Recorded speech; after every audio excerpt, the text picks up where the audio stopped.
What's up, y'all? Good morning.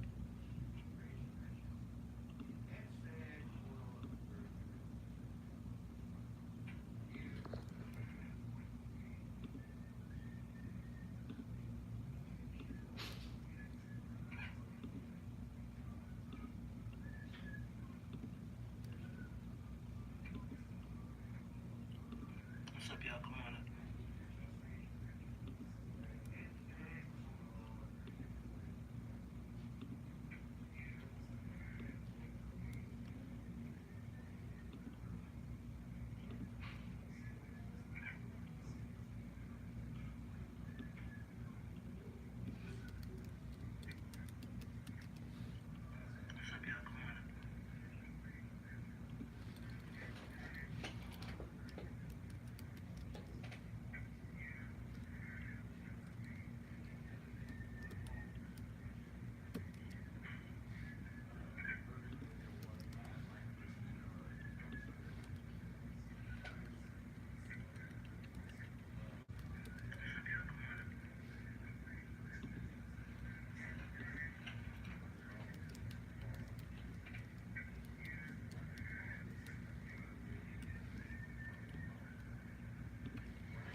Good morning. What's up, y'all? Take a moment, share the broadcast.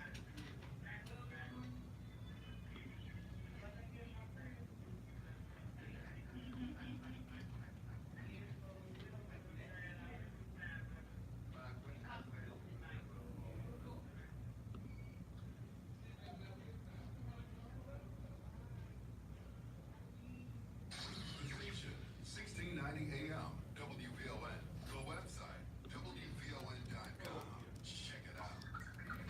WVON lineup, chat room, blogs, photos, podcasts, and more on the World Wide Web at WVON.com. The talk of Chicago and the voice of the nation is 1690 WVON, Urban Chicago.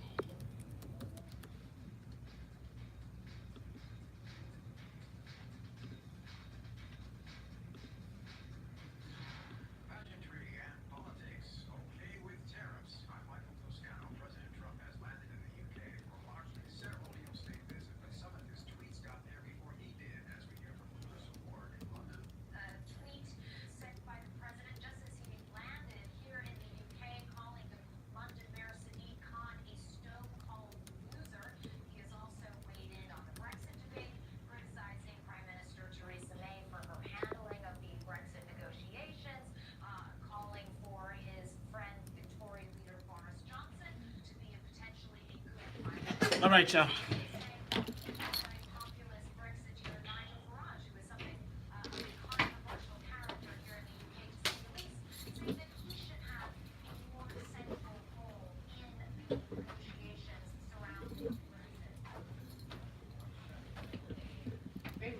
Hey. How was your son's graduation? Oh, it was great. It was He great. going to high school? Or He's going to high school. Then you know he ain't going to college that small. He going to college that small. High school. Yeah, you got some smart people out here. Is there any particular topics that I can give them for Tony? Yeah, we're going to talk to Tony about. Here, I'll just email you the rundown.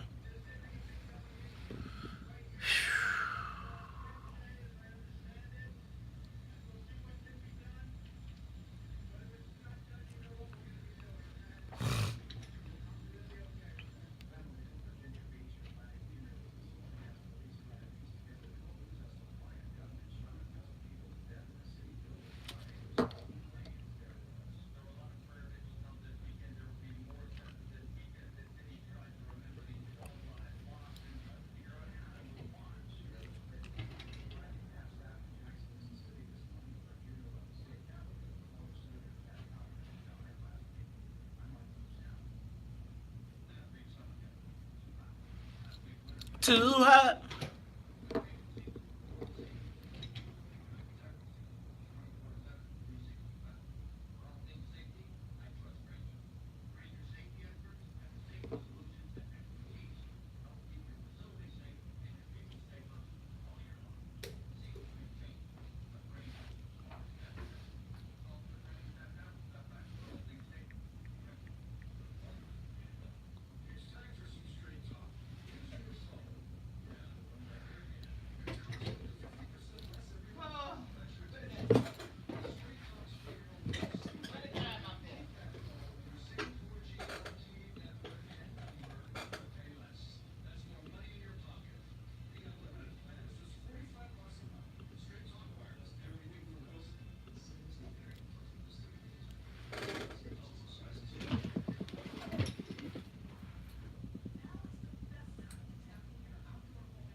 Good morning.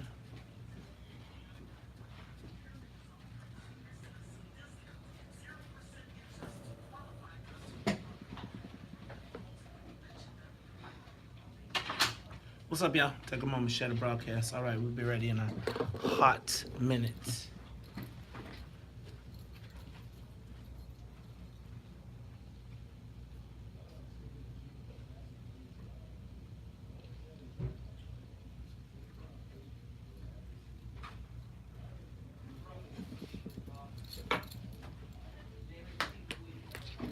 Take a moment to share the broadcast. Take a moment to share the broadcast. Take a moment to share the broadcast.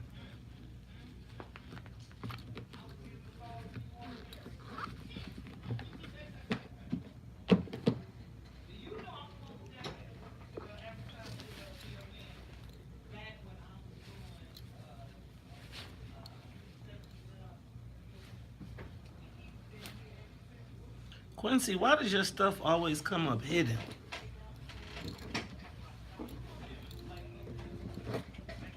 I mean, Ian. I don't know why yours always comes up hidden. But now we are in desperate need of sales reps. So we all sales reps.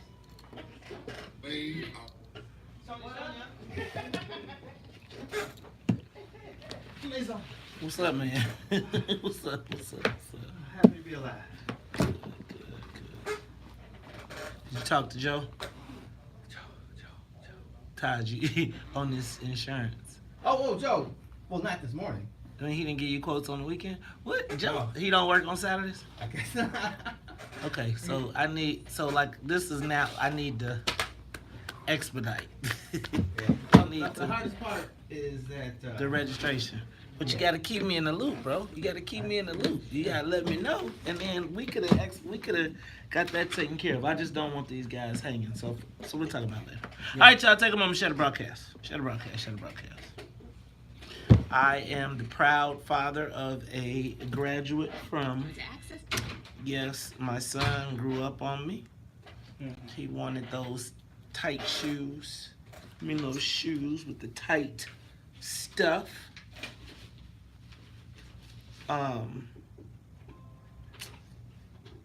He wanted his pants to be short. No socks. I was like, where have I gone? He didn't want to use, I felt like I was in an episode of Blackish because he didn't want to use my barber anymore. But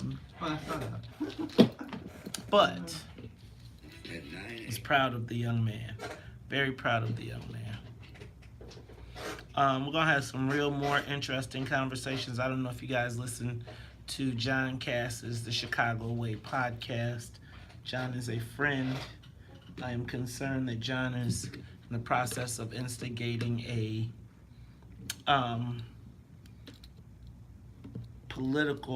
black power struggle that need not occur. And I think that is very dangerous because you know that we are the lynch mob mentality, and we will come out with pitchforks, and the next thing you know, you will skewer your very last defense. So we're going to talk about that today because, once again, all they got to do is throw a piece of red meat in front of us, and I'm sure every Negro around will be running to try and find how they can take a whack out of another black person. But again, what white folks are under attack? Yeah, Ed Burke, I hear you. That was pretty deep, though, that press conference. I'm going to tell you what, though. Having talked to quite a few people, I think, Todd, even you, I don't think that sometimes we get how serious this stuff is. The whole big tuna, good luck getting it on the agenda until the cash register rings. I think reading that indictment, Ed Burke was brazen, had no, like, and the fact of the matter is everybody did know it was that way. Like, it wasn't a secret. Like I always say, if you ever had to talk to a Burke lobbyist, that conversation was how they operated. It'll be interesting to see how they operate now because, again, in that indictment, remember what I told you, was that they slammed Pete Andrews for acting like he didn't know or just saying, I don't recall. That means that all them lobbyists that be running around City Hall that's now trying to find a new piece of meat to hang on to because Ed Burke is gone, they gonna trick. Just letting you know. Watch your phones. And you're going to start to see a lot of people who were very arrogant try and be humble. But it's crazy to me, because if it was a black person, they would be nuclear. White kids get to work up until they go to jail. Wake up, featuring Maze Jackson. Do you understand the words that are coming out of my mouth? The WVON Morning Show. Wake up!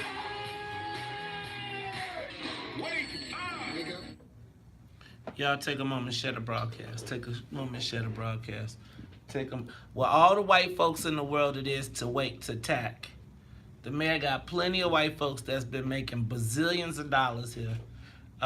It's just crazy. Y'all better be careful. Y'all see my young man, fresh dressed like $1 million. Wake up all the teachers.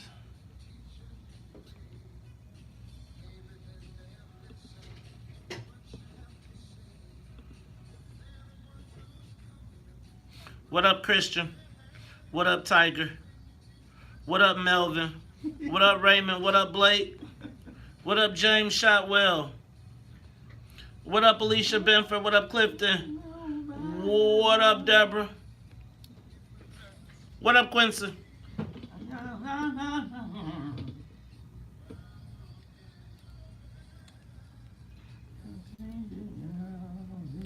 Wake up, Chicago. Wake up, world. This is the WVON Morning Show. I'm your host, Maze Jackson. Got my co-host, Todd Stroger. Todd, how you feeling this morning? I'm up.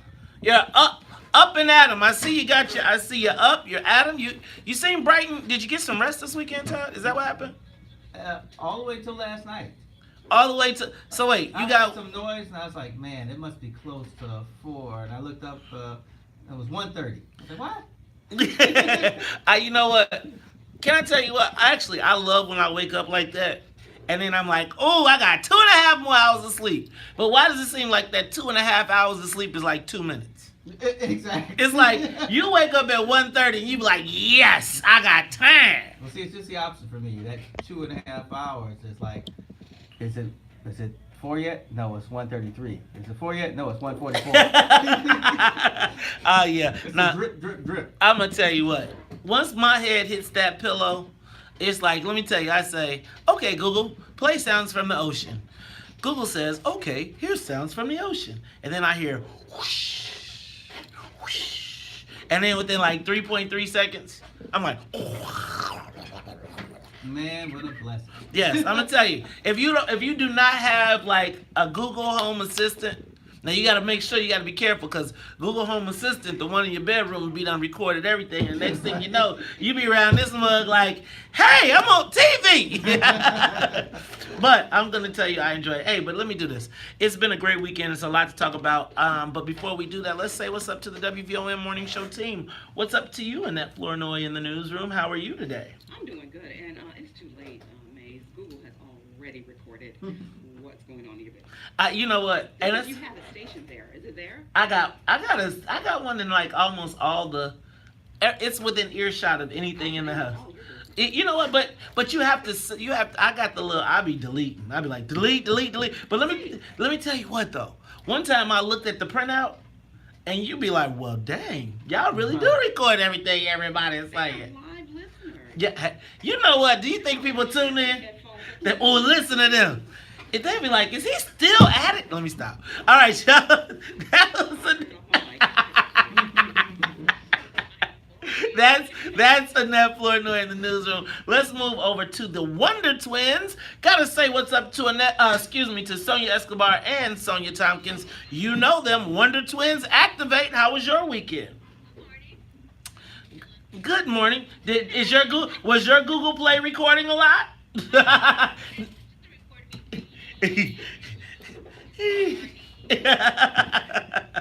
Sonia Tompkins, how you feeling? How was your weekend? What is wrong with that mic? Turn it up. It's dead. Okay. All right. Well, you know what? You got to thank God for all your blessings. Because you know what? I got to say, you got to be thankful you woke up the way things are going on around these parts these days. So, let me say... Alexa, turn on WVON. Alexa, turn on... I say, okay, Google, turn on WVON. Actually, I got to do another step. I got to go through iHeartRadio. Because Google has not gotten all the way there yet. So, make sure you tune in. Speaking of iHeartRadio, you know you can listen to us on iHeartRadio. You know you can watch us on Facebook Live. You can catch us on YouTube Live as well. Or you can go traditional, 1690 a.m. and go...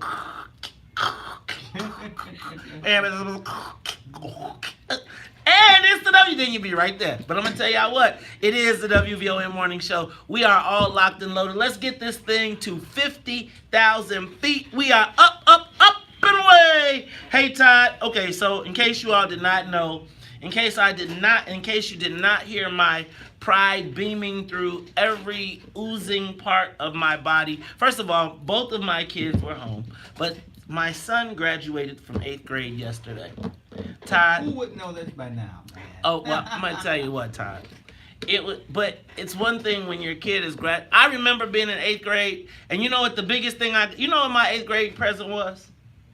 A steak from Chi-Chi's. Oh, that's pretty cool. Like, my parents took me to Chi-Chi's, and they were like, well, son, instead of having a taco plate, you can have a steak.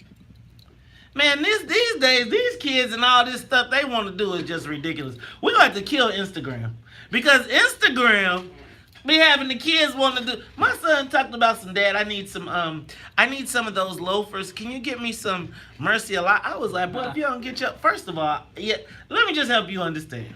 For 8th grade graduation, I got a suit from Sears and Roebuck's. Yeah. Right? Yeah. I had a tight belt. I don't even think I got it tailored. I had the tight belt bunched up, but you couldn't tell me nothing. And I had me some church shoes. That's the way it was. I remember I had my guess I'll call it a rust corduroy suit, and we went to the Tropical Hut. Yes, sir. The Tropical Hut. So look, man, we graduate.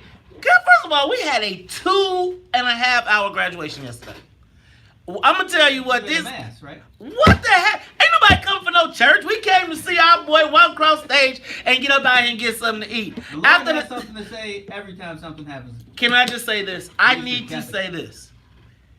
Anybody talks about me singing yesterday, I went to, at this graduation mass, they had the Catholic mass choir or whatever the heck it was.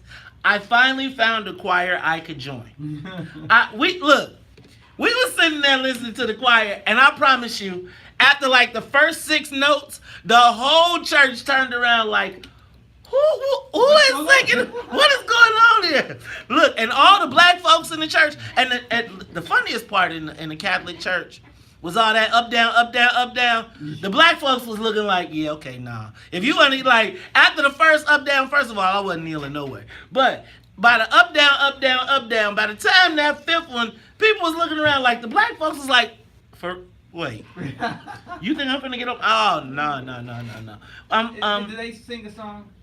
Who? I was like, why don't the kids sing? Yeah, It was, did they sing? no. It was like My that. daughter went to her old school and they didn't sing, and she was like, "What happened here?"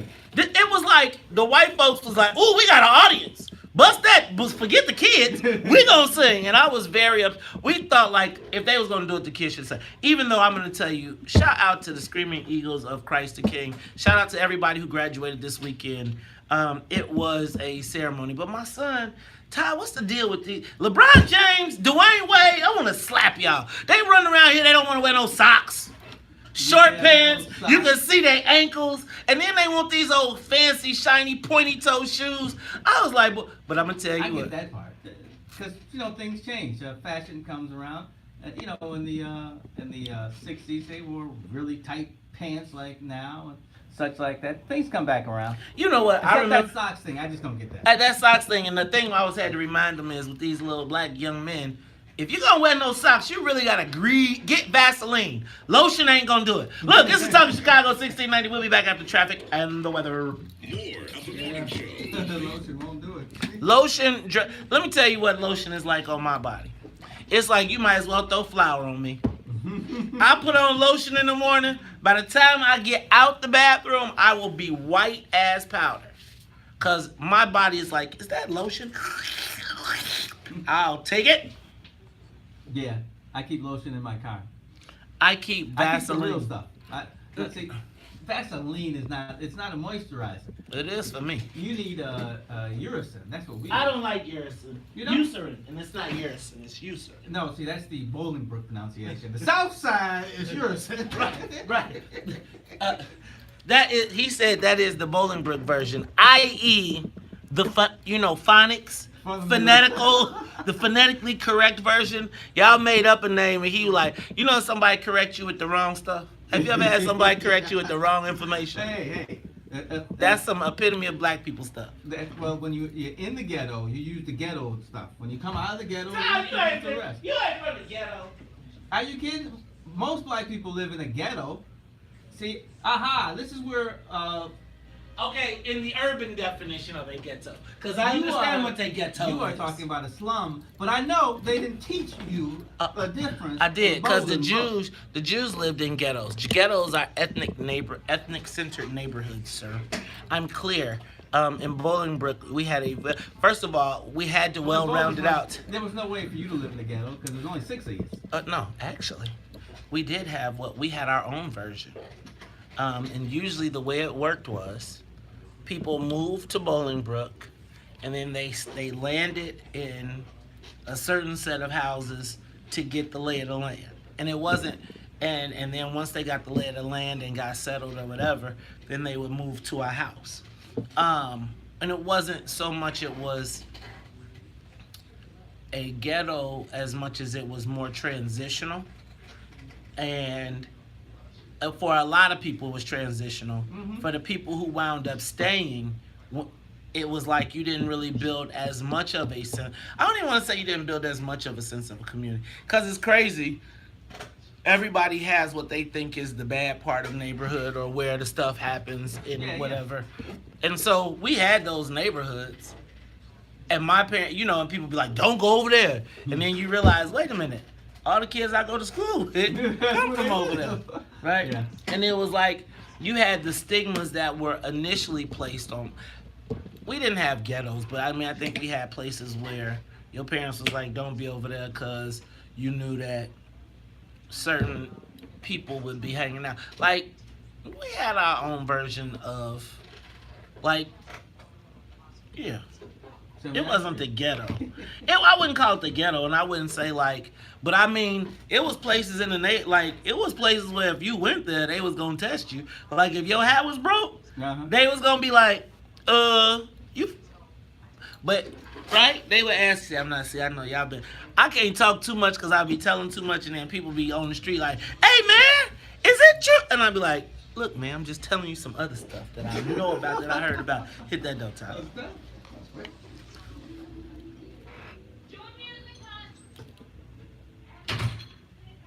Huh? Not all Patty. Hey, LaBelle? I like Patty though, but not that much. I can't hear what's up.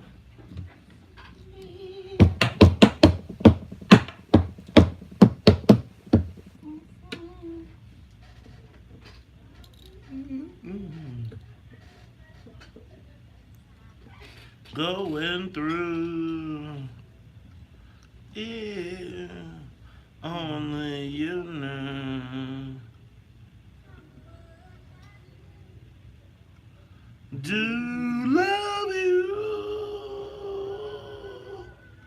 yeah, only you know how much I do lead you. You are tuned in to the Talk Chicago 1690 AM. I'm your host, Maze Jackson. Got my co-host, Todd Stroger. And Todd, June is Black Music Month, but it is, June is Black Music Month, period. It's Black Music Month for the world. It's not just for WVON. Black Music Month. June is, okay, well, I'm going to tell you, I've only learned that June is Black Music Month. That's the only way I've known it. So it's going to be Black Music Month because we are right here at WVON. All right, y'all. Let me say this. Let's start here. I'm going to run through a few of these headlines. Let's start with, did you see When They See Us? Did anybody happen to watch When They See Us?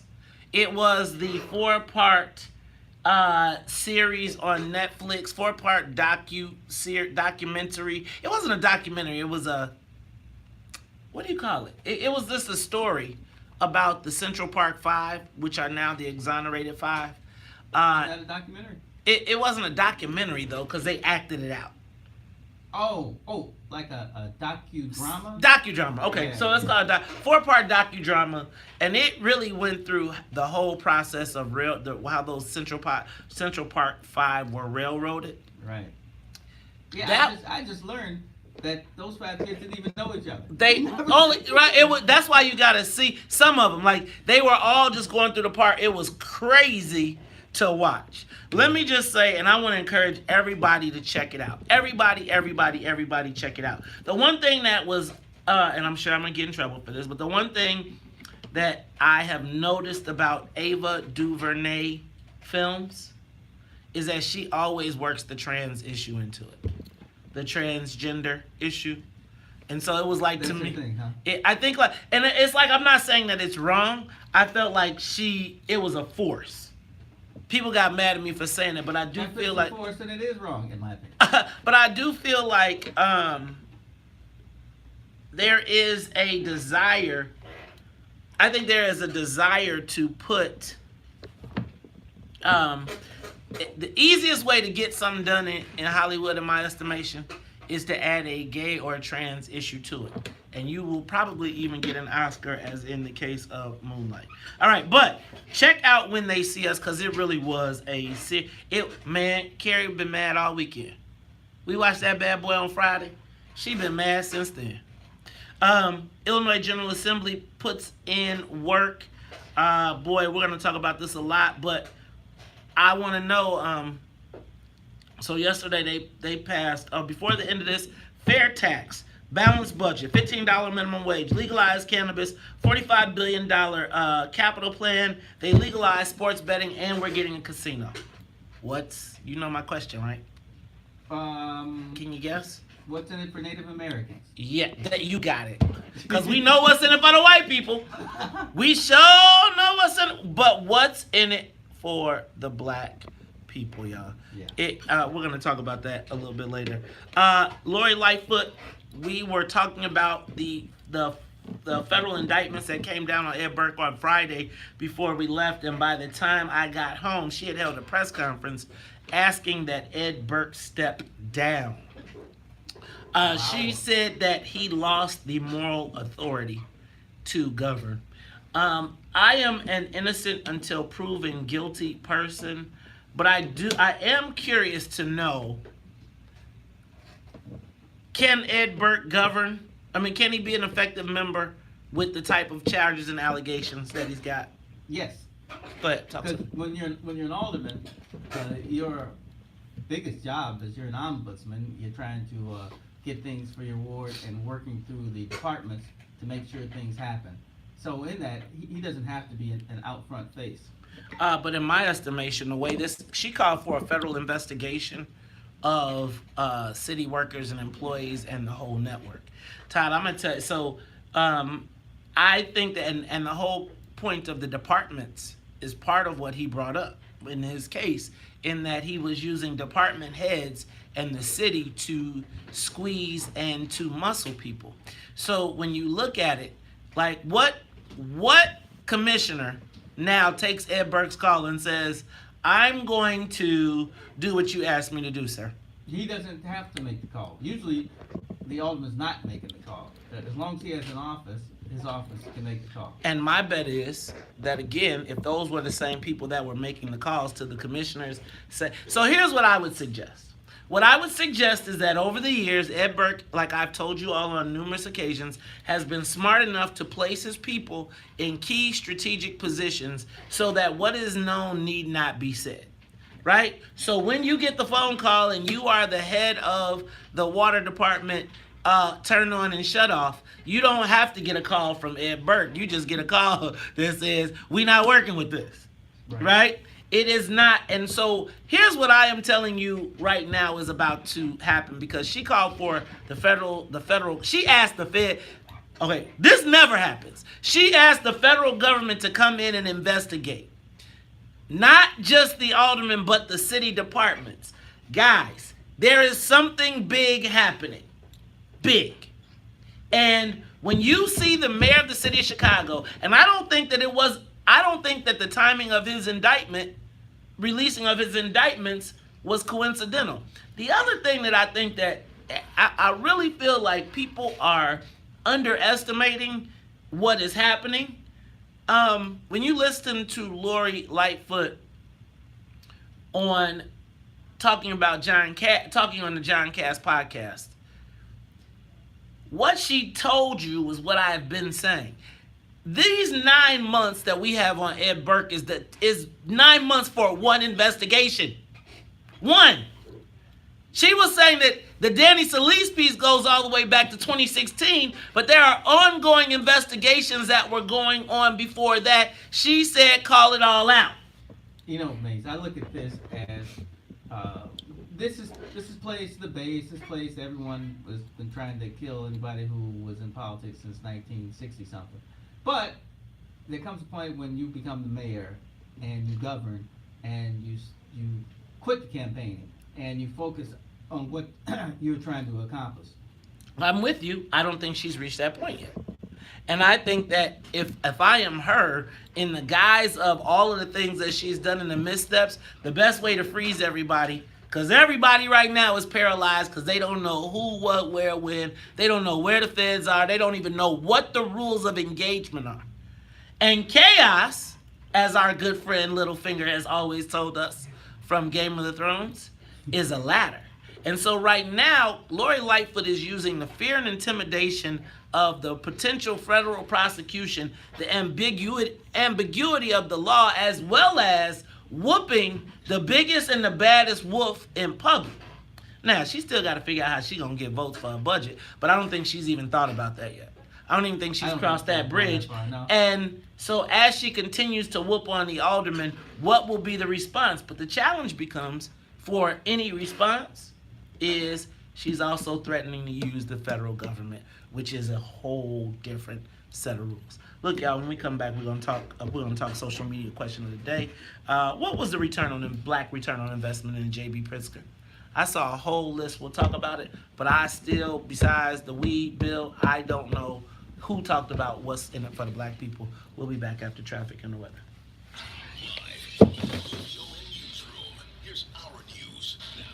Yeah, but the feds aren't. That's not her ball field. She's not a fed. She can come in.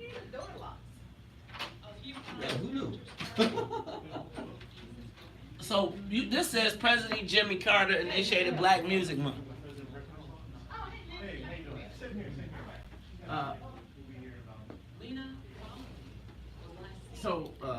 Yeah, I mean, that's not her thing. It's somebody else's thing. And it's not like she's going to be like, hey, I'm going to leak some information to you guys so you can get more on them. I don't see that happening. And you got to be careful about. 7 o'clock. I think that you, Todd. I think that. Oh, wait a minute, I was going to say, Ed, you got to be careful of when you, there's a movie, and I can't think of what movie it would be, but it would work well.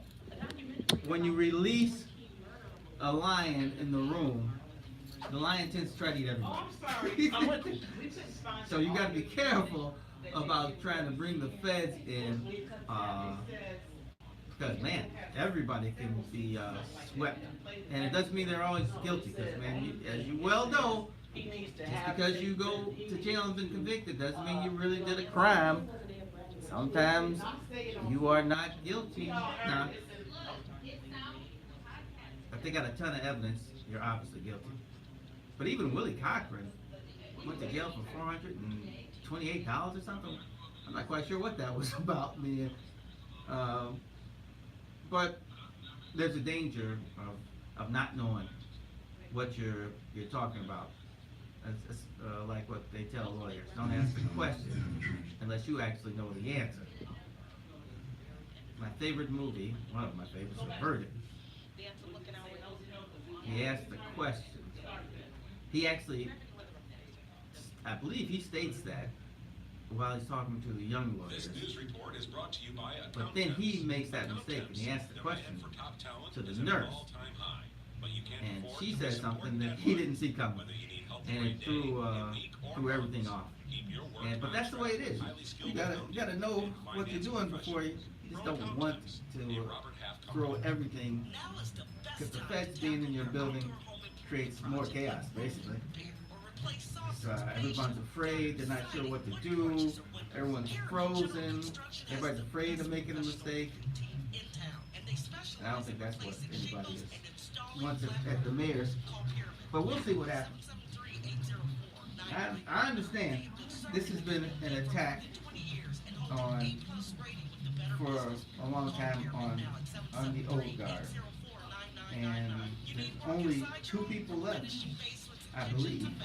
There's only 2 people left from the old guard. That's Burt and Maddox. Everybody else has either died, moved on, lost their election, retired.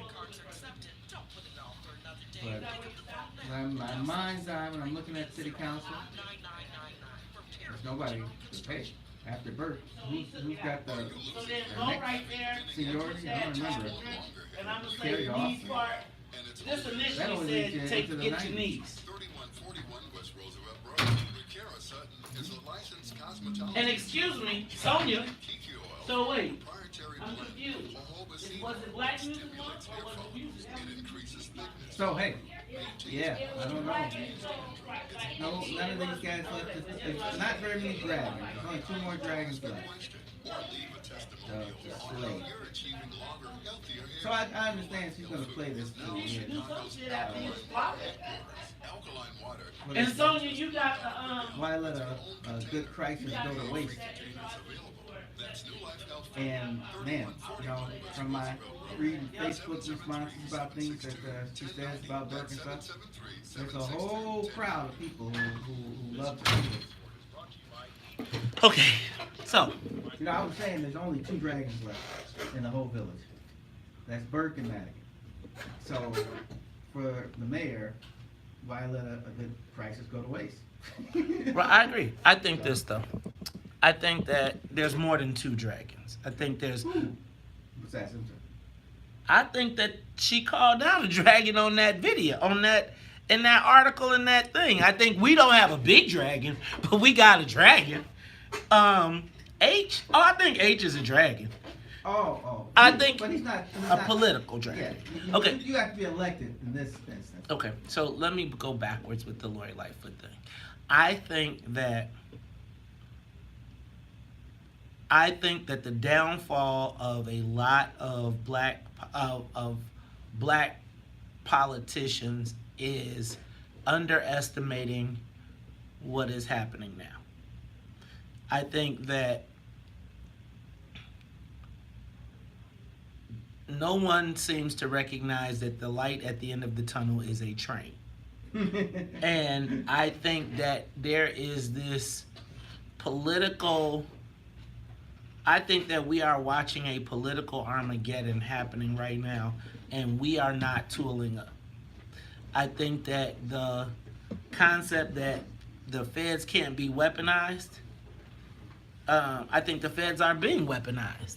And I think that it was choreographed with that whole Ed Burke getting indicted after she said, bring it on. And no, I don't think she's a federal indicter, but I think that those guys are cowboys. And if you got somebody that's going to be like, here's every file in the, if you watch Scott Wagaspack on Fired Up with Flannery, he taking everything in the finance department and they looking and they asking for the inspector general to work with them to find everything. It's gonna be problems, y'all.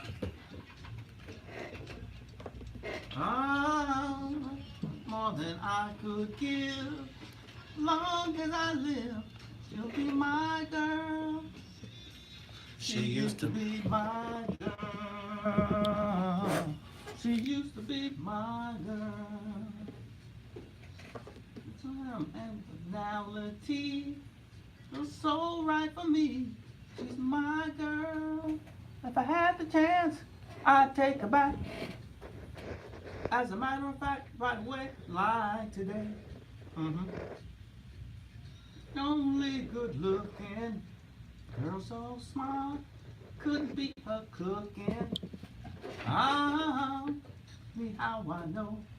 'Cause I love you so. She used to be my girl. You are tuned into Talk Chicago 1690 AM. I'm your host, Maze Jackson. And June is Black Music Month. 1979 declared by President Jimmy Carter. And I do want to say for the fact, June ain't never been no music month. It's Black Music Month. And as you can hear in the background, Todd thinks that he was part of it.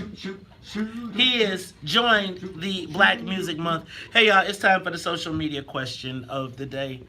And so, you know, I turned on my Facebook Live yesterday, and I turned on and I saw Governor JB Pritzker standing at a podium. I saw a whole line of black people and white people and Democrats and Republicans, and everybody was cheesing. They were saying, you know what? It felt like, do you remember in Wizard of Oz when it was like, ding dong, the witch is dead, the witch, oh witch, the witch is dead, right? Because, yes. Well, it was after 4 years of a Bruce Rauner administration and getting almost absolutely nothing done legislatively, everybody was taking a bow. Everybody was having that everybody was patting themselves on the back. It was great. And then they were ticking. They even had a poster board, right? And you know they's proud when they got a poster board. When they got the foam, you know, when you get one of those foam core boards and you put it up there and you be like, and we did this. And let me take off what they did. Fair tax. I don't know fair for who, but the fair tax. They balanced the budget. They did a $15 minimum wage. They legalized cannabis. They passed a $45 billion tax plan. Capital bill. They legalized sports betting, got us a Chicago casino, and passed the Reproductive Health Act, ensuring that your abortions will be protected forever in the state of Illinois. Todd, by all accounts, JB Pritzker has delivered on all of his campaign promises. But campaign promises to who? Now see, here's the problem. And I'll tell you who. It's everybody who made a demand of JB Pritzker before they gave up the vote. Fair tax, right? Balanced budget. You think about the $15 minimum wage. All those things went to labor. Legalized cannabis, make the rich white guys richer. $45 billion capital plan means labor is going to be getting over like fat cats. Legalized sports betting. Neil Bloom is up. FanDuel, Sports Kings, all those rich white guys are about to get paid. And let's not forget about Neil Bloom getting that big casino, because you know he about to get him one. All of those people are now getting their just due, their payback for electing JB Pritzker. Those are a lot of the reasons why those people elected JB Pritzker. Again, and let's be clear, we have not touched the pension issue, which is 13% of the population is sinking the other 87. We haven't touched that. Now, Todd, I recall JB Pritzker on a phone call. I recall JB Pritzker, you caught me at my worst time. Black people forgive me forever. I recall JB Pritzker in a primary worried would black people stick with him. And we stuck with him overwhelmingly. I remember the press conferences when everybody was lined up and they was like, yes. And I said, now y'all, I don't mind y'all doing these press conferences. But could you please make a demand before you stand your tail up there? Please. Before, so if you got a billionaire by the tail and he needs you, you can pretty much ask him for anything he'll say, I'm going to do it. You know what everybody did? They ran to stand behind JB Pritzker. Everybody black was there. We had preachers, teachers, elected officials, politicians, you name it, everybody was standing behind JB Pritzker. This is a good man. Patting him on the back. Did they lay hands on? Which preachers do you think had the lay hand service on them? Did they have like a group huddle? And you know how JB Pritzker put his head down and he let the God of the black people supersede? And somebody had some oil? Did somebody have, you know the ministers love to rub that oil on they like, come here. Let me hit you. And all the black people was like, woo, that JB. And so I was waiting, after you watch the press conference and you waiting for the part two, because I just knew that all the black legislators was going to go step up, and I knew he was going to pull out his What's in it for the Black People banner. He might not put What's in it for the Black People, but he was saying, and this is what I gave the most loyal constituency of the Democratic Party. This is what y'all got. So, social media question, but I didn't see that, Todd. No. I didn't see that. I didn't see too many black people running around getting jumped up, charged, etc. I will tell you, the one thing I was looking for, shout out to Toy Hutchinson, shout out to Jahan Gordon Booth, because before they passed that legalization bill, they came to the show and said, look, y'all, it ain't the best, but this is what we did and this is what we delivering to black folks. They did. I did not hear from any of the other people. Did we hear JB come in and tell us about the $45 billion and what black people are gonna do well, etc.? That's a lot of money. I know labor guys. My boy, shout out to Local 150. Cause them are the OGs, Big Jim, the whole crew, Jeremy, you know what I'm saying, Marple. They $45 billion, they gonna be working forever. Yes, they will. They're gonna be working forever. Black folks, what did we get? What was our return on investment? I tell you what we got. Remember Chris Welch? Remember how Chris Welch had that bill? We was all fired up. We gotta have a black person, then the Latinos jumped in it, then the women jumped in it. I'm not tripping. Guess what we got out of that one? Did it pass? No. We got a study. JB, look, they was like, we got us one. Look, the white folks in the paper was like, so this bill Chris Welch was putting down, JB Pritzker was magnificent in his negotiations. He talked Chris Welch and the business community, and he got the black businesses to come on board, and they decided that instead of demanding with Democratic majorities in both houses, super majorities in both houses, when the black people had the chance to force their will and get a black person on all these boards, you know what the compromise that JB worked out? We were going to have a study from the University of Illinois every year to tell us how many black people aren't on the corporate boards. Actually, I think it's actually the smartest thing. I didn't think of it earlier, but when the court challenge comes, and it will come, you have to have some kind of paperwork to prove your point. And all I'm Or they just kick you to the curb. And guess what I'm gonna say? I'm gonna say they're gonna tell us when it takes us to court, you're right, but we can't say black. So we're gonna have more disadvantaged people of color, and the next thing you know, our spots will get usurped. Okay, so social media question of the day. What was the black return on investment in JB Pritzker? Give us a call, 312-374-8130. Don't you talk to me about all. Don't call me talking about all. Don't call me with the Pat Quinn, a rising tide lifts all boats. No. I want to know what's in it for the black people. Specific. Cannabis, y'all off the table. Shout out to Jahan and Toy. Y'all good. Gaming. $45 billion capital. Is this thing on? When we come back, y'all gonna have to tell me what the return on investment was. We'll be back after traffic and the weather.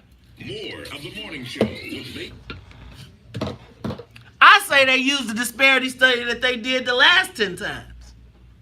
And then they're gonna say, you know what, you're right, but we can't say black. Now, and then what they'll do is they'll say, because this is one of the things that the Black Caucus was telling me about, was that Latinos can get specific because they can use language as a barrier, and that addresses them. The whole new code for black people is disadvantages disproportionately impacted communities.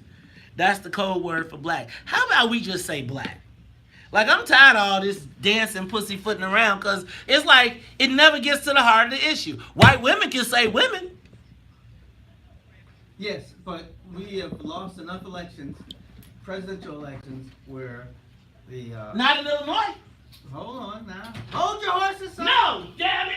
We have lost enough presidential elections, not Illinois, where the Republicans have just sent out oodles and oodles of Republican federal judges that, yeah, you don't have a leg because they dismantled anything that has. How many did Barack appoint? Who has made it? I'm going to call Donald Trump up. I'm going to be like, hey, Donald Trump, can we say black people around here? Can we? Black people? Can I just say this? Here's the biggest issue for me. Like, I think if all the black people were sitting across the line like, and if y'all don't do what we say, guess what? See, when for white folks, they figure out how to do it regardless of the rules. For black folks, we'd be like, those aren't the rules. And then as soon as we follow the rules, they change the rules. Why don't we start just being like, look, Joe, I don't care how you do it, you better get it done. See, my thing is, they put the onus on us to solve the problem. I think we can come up with a problem, which is we want 32%. We want in Cook County, I want 29% of all of the business. Yeah. In the city, I want 29% of all the business. How you get there, I don't care. But you need to figure that out. Same way at the state. No. What they tell us, let me tell you something. If they thought that they couldn't pass any of those bills without black people saying black, they would have passed them. They would have put black in there, and then they would have been like, let's take it to court. Fight me in court. Fight me in Illinois court, though. And then have the Illinois Supreme Court rule against black in Illinois. Now, they can take it, but let them go fight it at the federal level. Let them go take it to the Supreme Court, but have the fight on black right here. You have the people here.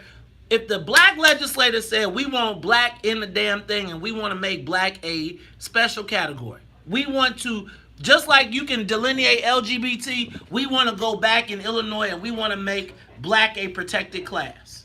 The only people that would, I'm not going to say the only people that would oppose it, but black people would be telling us why we can't do it. With all the votes, with the attorney general, with all the political capital we got. And JB Pritzker should be right there with you. But what he would do is be like, well, we can't do it because of the federal court. No, nigga, do it here. And then make them fight you at federal court. And they blocked abortion. They doing, I bet if it was reproductive white women issues, they'd get it fixed.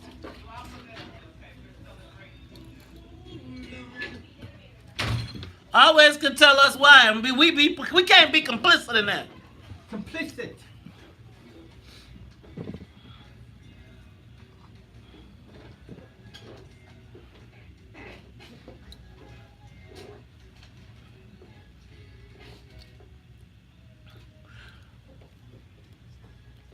You are.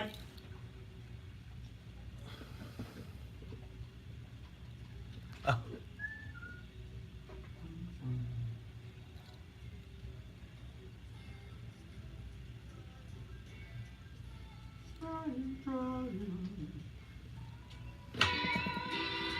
You are tuned in to the Talk of Chicago 1690 AM. I'm your host, Maze Jackson. And are y'all trying to make a fool of me? Check it out. We got the fair tax. We got the balanced budget. We got a $15 minimum wage. We legalized cannabis.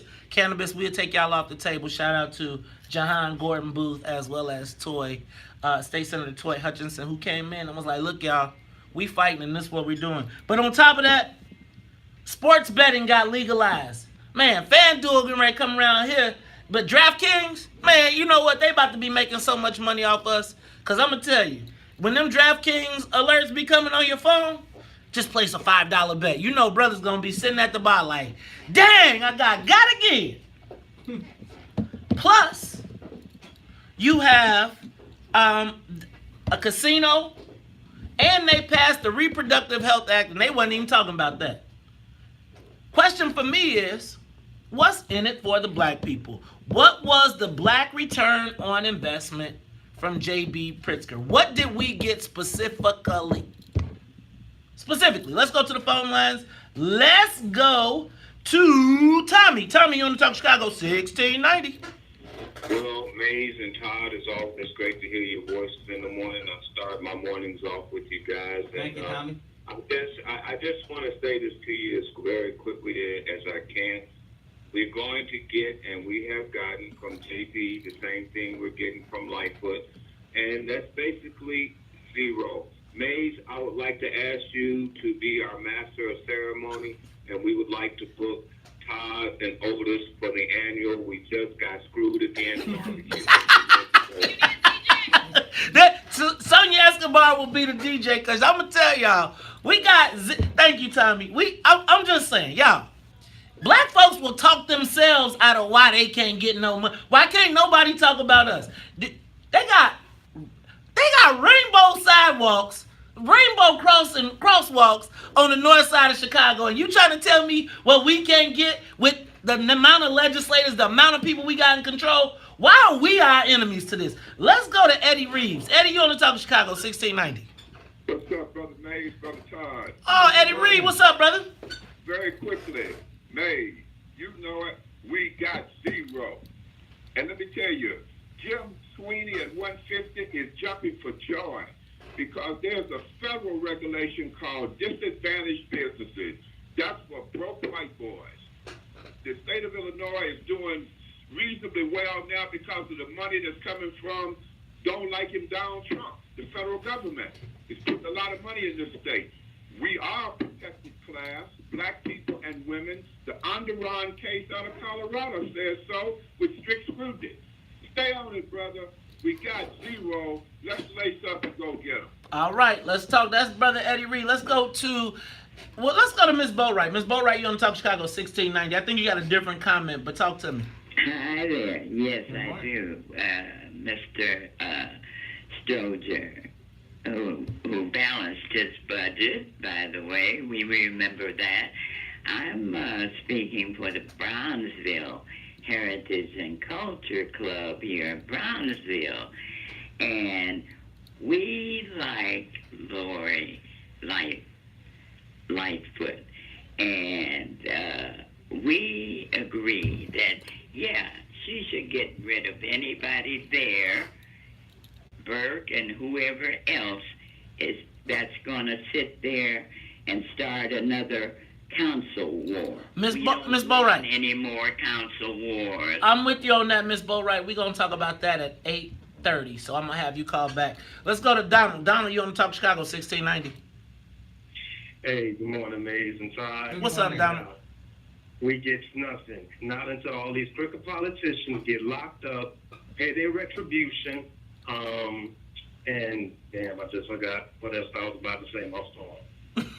It's all right, Donald. It's okay. You was locking people up. I think you already enjoying the premise of the legalization. Is that what's going on? You done lost your short-term memory? Y'all, let me do this real quick, because I don't want to be the mad rapper, but I do want us not to take our eyes off of the prize, right? Like, black people were excited because we can consume more, right? That means, look, when you talk about the legalization, there are provisions for us to get a piece of it, but more people that I see are happy about it because they can smoke, right? They're not happy because of the business opportunities. And I don't even know if people are positioned to take advantage of all of those business opportunities. But we know they made an effort there. $15 minimum wage, that's a union issue. If we the highest unemployed right now, right, with 50% of our young black men being unemployed, I'm not tripping on it. I'm not mad at the $15 an hour, but I do know that every McDonald's I go to now has a kiosk. Every single one. $45 billion capital plan. That $45 billion tells me that by the time this is over, that $45 billion means that they need to be building up the south and west sides. I don't want to hear the disinvestment because you got $45 billion to do it with. Yes, sir. $45 billion. Now, if I look up and after the $45 billion, we don't see new infrastructure, new beautiful bridges, new all of and the black neighborhood don't look the same, then I need y'all to help me understand. I need everybody to help me understand what is the value of the black vote. What was our value of everybody standing up there after listening to the tapes? If nobody comes back to you, he needed you to forgive him. And Negroes ran to the front to do it. I'm not tripping. What did we get? Black people. We'll talk about it all when we come. No, we won't. Because when we come back, she's back, y'all. Madam President, as she has promised, she is back in the building. Cook County Board President Toni Preckwinkle is here. Boy, I got questions. We'll talk about them all when we come back after traffic, news, and the weather. The talk of Chicago and the voice of the nation. All right, Ty, put your dress clothes on. Hey, this is my dress Wisconsin shirt. That other one was the dress shirt. You gotta wear red for dress. You know, we do Wisconsin camp every year. You are? My son does the Wisconsin basketball camp every year. I lived on the lakefront. That's Here, where they scoot do it. over. That's a nice camp, actually. And we'll put her I here. guess all those camps are nice. So you drive your son up to Madison? Yep. Oh, We have a good time. yes. Now we're going to the University of Wisconsin. I mean, we have to go to the Muck Fishigan camp now because his uncle is a coach up there. Where's that? Michigan. You know, Jawan just went up there. Jawan is a coach, and my big brother DK. Madam President, welcome back. Looks like it says Wisconsin. Are you a Wisconsin bred? No, I'm just a Wisconsin guy who they said, I think it's time for you to go home. Alright. If that seat's not good for you, want to switch seats? Are you okay? Actually, this one bothers me. It's not straight. There's something the matter with it. Scoot, and then Todd scoot. Yes, scoot over. Scoot right. Yep. And then we'll put. See here. Thank you. That's better. Okay. Sonia, scoot her over. All right, go this way. Decent way. Yes. A little bit more. Gotta make sure I get all the height I can get. Uh-oh, you tangled up. All right. There we go. Stuck in All right. Adjust your headphones here. Just so if you want to see what you look like, so you can see your Did you need any water before you get started? Madam President. Madam President. Madam President. You need any water? Yeah, thank you.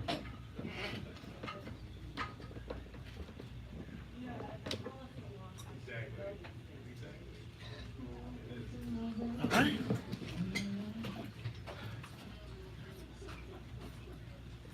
What's up? How you doing, man? All right. Thank you. Pleasure. What's up, brother? I'm waiting on the return of phone calls, bro. Let's do it right now. That is right. That is ridiculously funny. Let me just do it now. So how you been?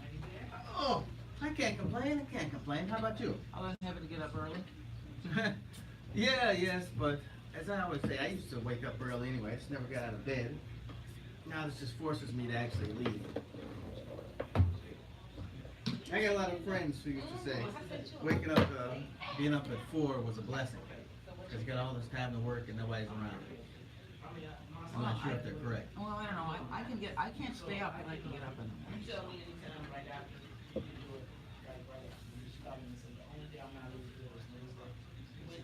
After about 8, I'm not good for much. Oh, yeah, yes. I mean, if I didn't go home and take a cat nap with the cat, I'd be through. And That cat knows what he's doing, let me tell you. I'm not trying to be crazy. What a good I life. don't have I'm trying to figure out my schedule thing right now. Oh, So you if I don't, you call me back. Like, you said you don't call me. Cool. Give me back. It's not I'm not like tripping at all. It's Okay. just sometimes I just am all over. the All place. over the place. All right, good. I ran into John Roberson the other day. Oh, did you? Yeah, just walking through the building. I mean, I remember when John came to the Park District, which was probably like 92 or 93. Oh, I heard it, yeah. He was in procurement with Darlene Lacasio. Oh, yeah, I remember Darlene. Yeah. She was running the procurement. And, well, what did they call it? Purchase. Yeah, and that was his start. It's like, man, he knows somebody. Black person to be in purchase. That was something in the 90s. Well, I think he was part of Terry's organization. Yeah, Terry was No, his favorite son. you want to get, Madam President. He's trying to get your attention. Okay. Yeah. He was a 17th ward. Yes. Who, John? Yeah. You know what? Mayor loved him some Terry Pierce. Well, you know, we went to war with, so I went to Paul Stewart, and John Roberson was his campaign manager, and we went to war over the 18th Ward seat. No, I didn't know John was his campaign. John was his man, we woke up on election day, and the whole freaking aviation department was, Daley had freaking 10, there was like 10 guys to every precinct, because we, remember, the mayor wanted Paul, and the 18th Ward wanted Lona Lane. Right. I was in that race. I got out of the race and managed Lona's campaign, and they made the whole campaign. Paul got so mad that he made the whole campaign about me and never campaigned against Toni. I mean, against Lona. Oh, yeah. Lona won, didn't she? Yeah, Exactly. Yes, and then that was, and our ask was, Paul's wife was against him or something, wasn't she? so one day, I was sitting in my campaign office. It's 8 o'clock at night. on a Sunday night, a woman walks in and drops a box. Just drops a box and says, you might want to look in there. Every guy has a box. Everybody got a box. It's a box where you don't know. It's like it's a box you know you don't ever want it to go nowhere. You put stuff that it ain't necessarily safety deposit box, but you always kind of keep an eye on that box. Well, his ex-wife dropped the box off, and in the box was just like, in some kind of way, the box proliferated, and it turned into and it was like, what happened was, actually they had taken Paul down. It was the Sunday night, he was actually in the chair shooting the pictures because Murphy was going to be a judge. They had taken the pictures, the photographs, the whole thing. And then he gets a call on Monday morning like, you ain't the guy no more. Lona is in the grocery store pushing a grocery cart. Literally. They call her and say, bring your ass downtown. You're the new one. You are now the person. It was, and they went to, that's why I met your boy Ed McCann. Oh. Ed McCann, like when Ed McCann, they like when I tell you the whole city was against us. We woke up one day and every billboard in the 18th ward, like 14 by 48 spectaculars, Paul Stewart. That's how I met Bob Israel. Like they tried to pay Bob Israel to come hit me over the head with a brick. And you got to have Bob to tell you. He was like, I can't. That brother's. That's pretty tough. And child of two.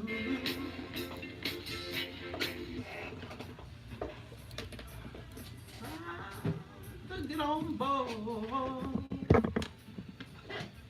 Train, keep on riding on through. You too, Madam President, you want to join in on a duet? You got... Come on, we can't get a duet. Two presidents, two former presidents. Get the... Come on, y'all. Y'all got the... She not going, y'all. I'm not gonna embarrass myself. In Egypt and Israel too. You jumped at this train at the station. I feel sorry for you.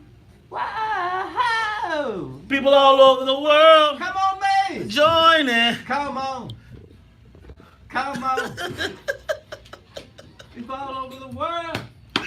Not just one. Y'all want to join the loud track? It is joyous. You are tuned in to the Talk of Chicago, 1690 AM. I'm your host, Maze Jackson. And y'all know how we do at the top of the hour. Maze, I remember seeing that in 2nd grade. You sang that. Did you have on platform stacks and a corduroy suit?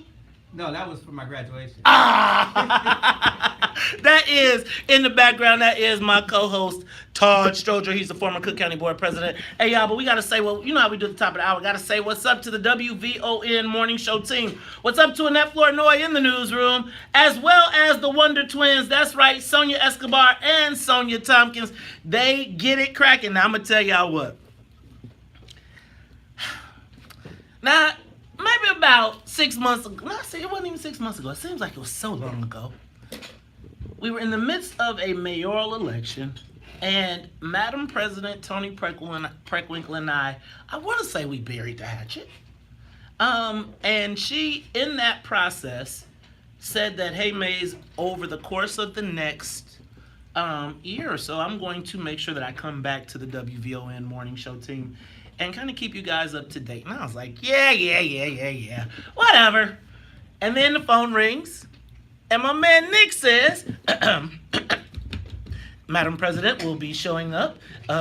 She will be coming back to the morning show as promised. I was like, get out of here. No way. And then the phone rings. I'm driving. You know, my son is in the car. And, you know, I got the big phone display. And it comes up. Toni Preckwinkle. My son is like, Dad, you plug. I was like, yeah, you know how I do. And so that was the first time, and I was like, oh, it's going to be all good, you know, but I didn't think that this would happen. And guess what, y'all? Friday, I'm sitting here in my phone and I get a text. Madam President Toni Preckwinkle will be back in the studio on my. I was like, is this thing on? Is this thing really working? But it was, sure enough,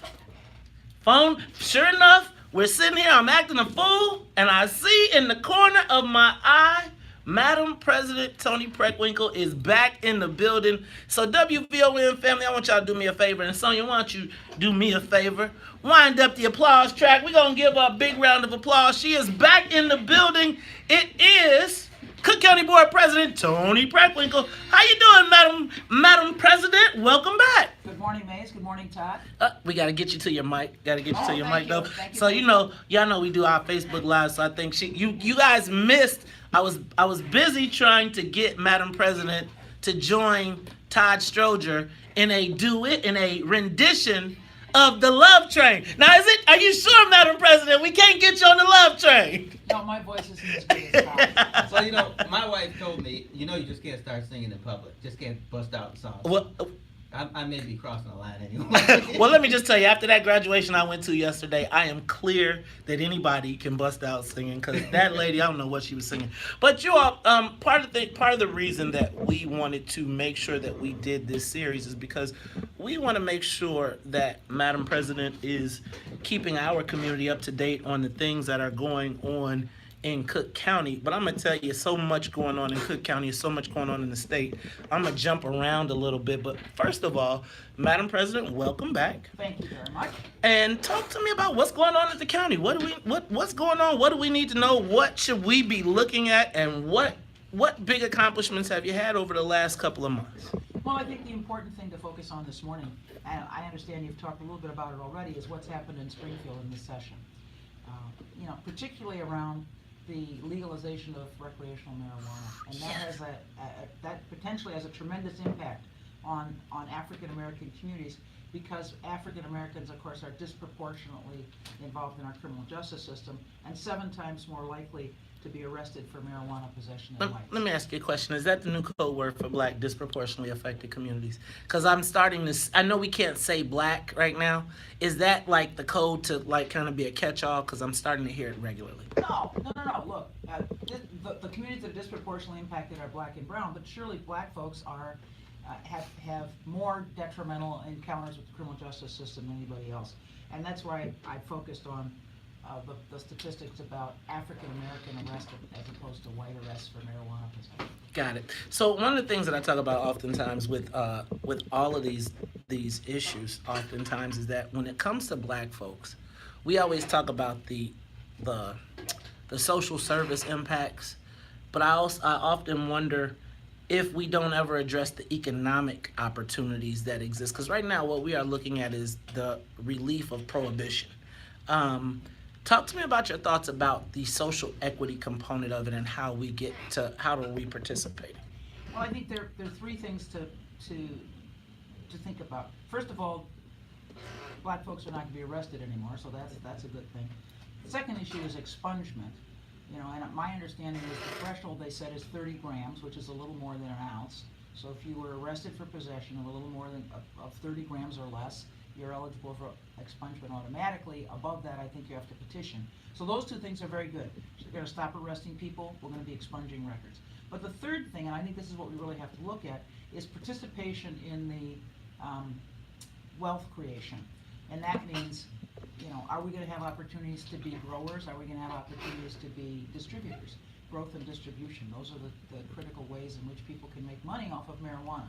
And my understanding initially is that those who are already in it, in the medical marijuana field, had kind of a head start in terms of recreational growth and distribution. And then the question is, what are the opportunities for African American entrepreneurs in either of those fields, growth or distribution? And that's really the social equity, the wealth generation part of it that we have to be looking at carefully. Now, Madam President, I'm going to tell you that in our estimation, you are one of the black sticks, right? And when I say one of the black sticks, one of the people that in our estimation is going to be responsible for making sure that black folks get our piece when we get to the table, when this thing starts to come to fruition. Talk to me about what kind of political leverage we can use to ensure that black folks economically participate, and what are you willing to do to help get people in the business? Well, first of all, I want to thank the members of the Black Caucus in Springfield, because I know this was a priority for them. Shout out to the Black Caucus. They did work hard on this one. They worked really hard. And many of them held out to the end in support, trying to maximize the opportunities. Now there's a kind of a social equity participation clause in the legislation, and frankly, I haven't read the version that passed. There were kind of several shots at this, but that was something that the Black Caucus really focused on. Not simply the arrest and expungement, although that's critical, but also this social equity participation and providing resources for entrepreneurs to kind of get in the field and to make it, kind of give them a boost. But I don't know how much of the entire arena is going to be available to the social equity participants, and that's really the thing we have to look at. How this gets implemented in terms of economic opportunity. Madam President, you have what potentially will be one of the most lucrative opportunities under your purvey in this medical marijuana. You control the Illinois Medical District. Would you be open to using your political influence to ensuring, not just in that space, and I'm not going to bind you to that space, but would you be willing to use your political influence to assist in ensuring that black folks get a part of the economic business? Of course, but it is not correct, I wish it were, that the Illinois Medical District were under my purview. As Todd can tell you, the president gets one appointment. Most of the appointments are the governors and the mayors. So it's really an entity that has a tripart appointing process, but only one of the members is appointed by the president of the Cook County Board of Commissioners. Got it. Hey, y'all, this is Cook County Board President, Madam Toni Preckwinkle. She is in the building, as promised, on her monthly conversation with us, the black community. Madam President. As I always say, yes, sir. Everything in this area is tilted towards the mayor. So if there's going to be anything, he's going to have the bulk of it. Well, let me tell you this. This is, and now I gotta ask the question, and so this is going to be a little bit part of what we talk about, because while we're talking about tilting towards the mayor, what I want to know is who's tilting towards black people. So I don't care who, what, where, when, why. Today we talking about black folks, and so, Madam President, if you... Well, my appointee is African American, but you know, I think the organizational structure is something we can't dismiss so quickly. I mean, again, this is something where the mayor and the governor have the majority of the appointments. And while my one appointee can push for certain things, it's one appointee. All right, so when we come back, we're going to talk about it, and we're going to break down the dynamics of all of this. This is Talk Chicago 1690. We'll be back. More of the morning show. It was loud. Okay, cool. Madam President, do you know the way that the Public Building Commission is constructed? They are not supposed to be in control of any buildings, and you are supposed to be in control of the Daily Sun and the whole thing. Well, but as we were saying, since the mayor has mostly, it would be hard to get him to give it up to you. Well, you know what? We have two, and that's me and the head of the Forest Preserve. Right, and he gets to appoint the public schools head himself, another member. That's three right there. Yeah, I think all the rest of them are eight. What a wreck. Oh yeah, Marianne Sparopoulos. Yeah. But yeah, you're right. Usually the other person, something like a plumber or something like that. From labor. Yeah. Yeah. So even the things that you should have, you don't have the ability to get because you don't have the numbers. Interesting. Reorganizing the health system is a big one. Who did you appoint to that Florida Medical District? I think it was Leon Things. Yeah. He was there, and I guess I probably appointed him again. Oh Lord, y'all. Yeah, because he was there when I Oh, came. yeah, how's the response been with He was still there. I thought he had trouble. What's going on about that? Well, I That happened after. replaced him, and then he. So then he got trouble. Well, at least his trouble became public. Right. And Nick, where do you come from? I don't know about No, we've seen each other before. Okay, I mean, I think I've seen, but tell me Yeah. what you do before. Like, Yeah, so I was at That was, Jerusalem before this. I was at Navy Pier before that. I was at Germany. Yes, to say the least. Robinson. Somebody I knew Yeah. once. She works for my wife. Are you serious? Yeah, she's my wife. She's a staff. Dolores She actually, Dolores is amazing. she worked for me. Things really happening in the fourth She district. worked for my public Sam is affairs a firm very until I happy closed camper. it. Okay. And when she Well, used to go, he's taken the leadership on our census she stuff, you went know. to do some His independent dad stuff, and then Yeah. my was kind wife of the got, guru. won the second election. Yes. All things census. Dolores and I, we missed each other when I was So at he Navy Pier. made a Okay. point in the She last left budget right cycle when I to started. get us Oh, okay, on Like a few that. months, but we know each other. Put money aside, Okay, good, good, because good. the city and the state hadn't, so it was, you know. Well, you know, that whole state thing was kind of crazy. Nothing was going on around it. And the Democrats didn't want to give him the ability to do anything, too. Right, well, that's the other thing. Yeah, my wife is, she's, well, Jesse Weiss, the chairman, she's his proxy. And now they're giving it to Lieutenant Governor, but they still haven't figured that out yet. What? I thought they were gonna, The I thought they were gonna census. put it in human services or something. It's supposed to be chaired by Stratton, Julianne Stratton. but I don't know. The governor doesn't seem that interested in it, so. I'm In not the sure what's census? Yeah, I shouldn't say he doesn't seem, because I don't know him well enough to talk We about need to that. be very interested in the census. Oh, the rest of us are. Right. Okay, we're back, guys.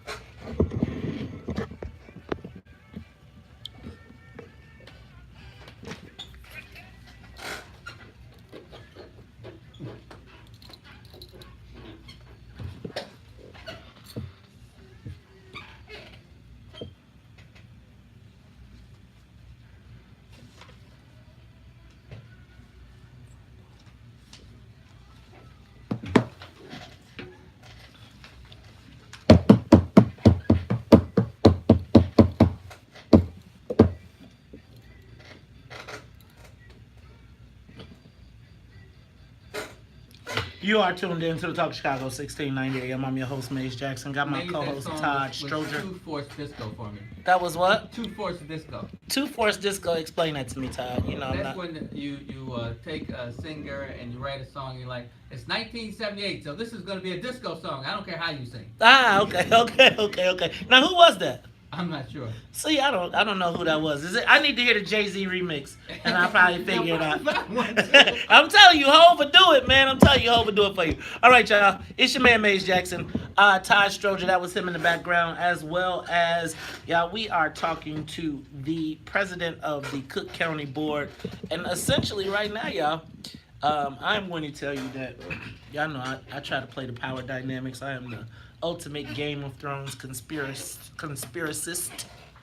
And quite right now, in my estimation, our political dragon is Madam President Toni Preckwinkle. She is also, not only is she the president of Cook County Board, but she is also the chairman of the Cook County Democratic Party. Madam President, talk to me about what is going on in the party right now. With everything that has happened, seems like things are shaking up a little bit. Talk to me about the state of the party. Well, we're about to go into slating. We have a pre-slating session in June and slating in August. Now break that down just real quickly. Tell people what slating is. The Democratic Party decides who it's going to support. Okay. And we have two countywide candidates, Dorothy Brown running for re-election as clerk of the court, and Kim Fox running for re-election as state's attorney. In the president's race, I doubt that the party will make a choice, given the fact that we have 24 candidates. And then, of course, we'll be supporting people for judicial slots. And I think it's important to remind our listeners that, you know, the Democratic Party, for the first time a year ago, looked carefully at the judiciary and at those judges that were up for retention. Once you get elected judge the first time, then you subsequently have to run for retention. It's a yes or no vote. You don't run against other candidates. And the Democratic Party, in my view, finally, said not every judge deserves retention, and worked with advocates to deny retention to Matthew Coughlin, an assistant state's attorney who'd been a participant in the wrongful conviction of two young men, for which he never acknowledged or apologized for, and who on the bench was one of the judges who had the most disparity between how white defendants and black defendants got treated in his courtroom, and harsh sentences for anybody who came in his courtroom. And for the first time in the party's history, a judge was denied detention. Shout out to the party. Also shout out to my girl Michaela Blaze. Shout out to Brendan Schiller as well, and the JPAC. They created the Judicial Accountability Pack, I believe it is. So shout out to them. Also, I want to, Madam President, that's a great point that you bring up, because we do the What's in It for the Black People Voters Guide, and one of the reasons that we did that voters guide was because of the judges. One of our concerns, or one of my concerns significantly, has been that the party has endorsed judges, not just the Matthew Coughlin, which was the first, but there are so many judges that have a history, whether they were associated with wrongful convictions. John Burge came up through a process. Exactly. And I think his name is Bodera. And so talk to me about what the party is doing to ensure that we are identifying all of those people that have been enemies of our community, not just one. Well, this was the first time that the party had ever decided not to support the retention of a judge. And Why is that? Well, I can't tell you. I can only tell you what's happened on my watch. And a shout out to Committeeman Kelly, Eamon Kelly, from Evanston, and Committeeman Leslie Hairston from the 5th Ward in Chicago, who were chair and vice chair of that committee respectively, both lawyers, and who not only looked at the bar ratings, but went into courtrooms and talked to people. What I said to them is, you know, I don't care how many people are on the list of people you decide you're not going to support. We just have to win. We have to send the message to the judiciary that we're going to hold people accountable for their performance on the bench. And Matthew Coughlin was the person that the committee came back and said he doesn't deserve retention. And I'm grateful that you called out the JPAC folks, the folks in the community who worked hard to raise awareness of how important these retention elections are, and that Matthew Coughlin should not be retained. I appreciate your acknowledging them. I didn't quite get a chance to do it, so I am grateful, because the combination of the party's position and the advocates organizing led to the fact that we were able to deny Matthew Coughlin retention. So, I think that was a powerful message to those on the bench. Do you believe that the party will come out of the slating unified? Will committeemen support the slated candidates, or will there be dissension? Well, there are 50 committeemen in the city and 30 in the townships, so that's 80 people. You're never going to have unanimity. You hope for as much consensus as possible, and you try to ensure that all of the constituencies within the county and within the party are represented in the slate. I will just tell you that our recent experiences, it is easier to elect women to the bench than men, and the party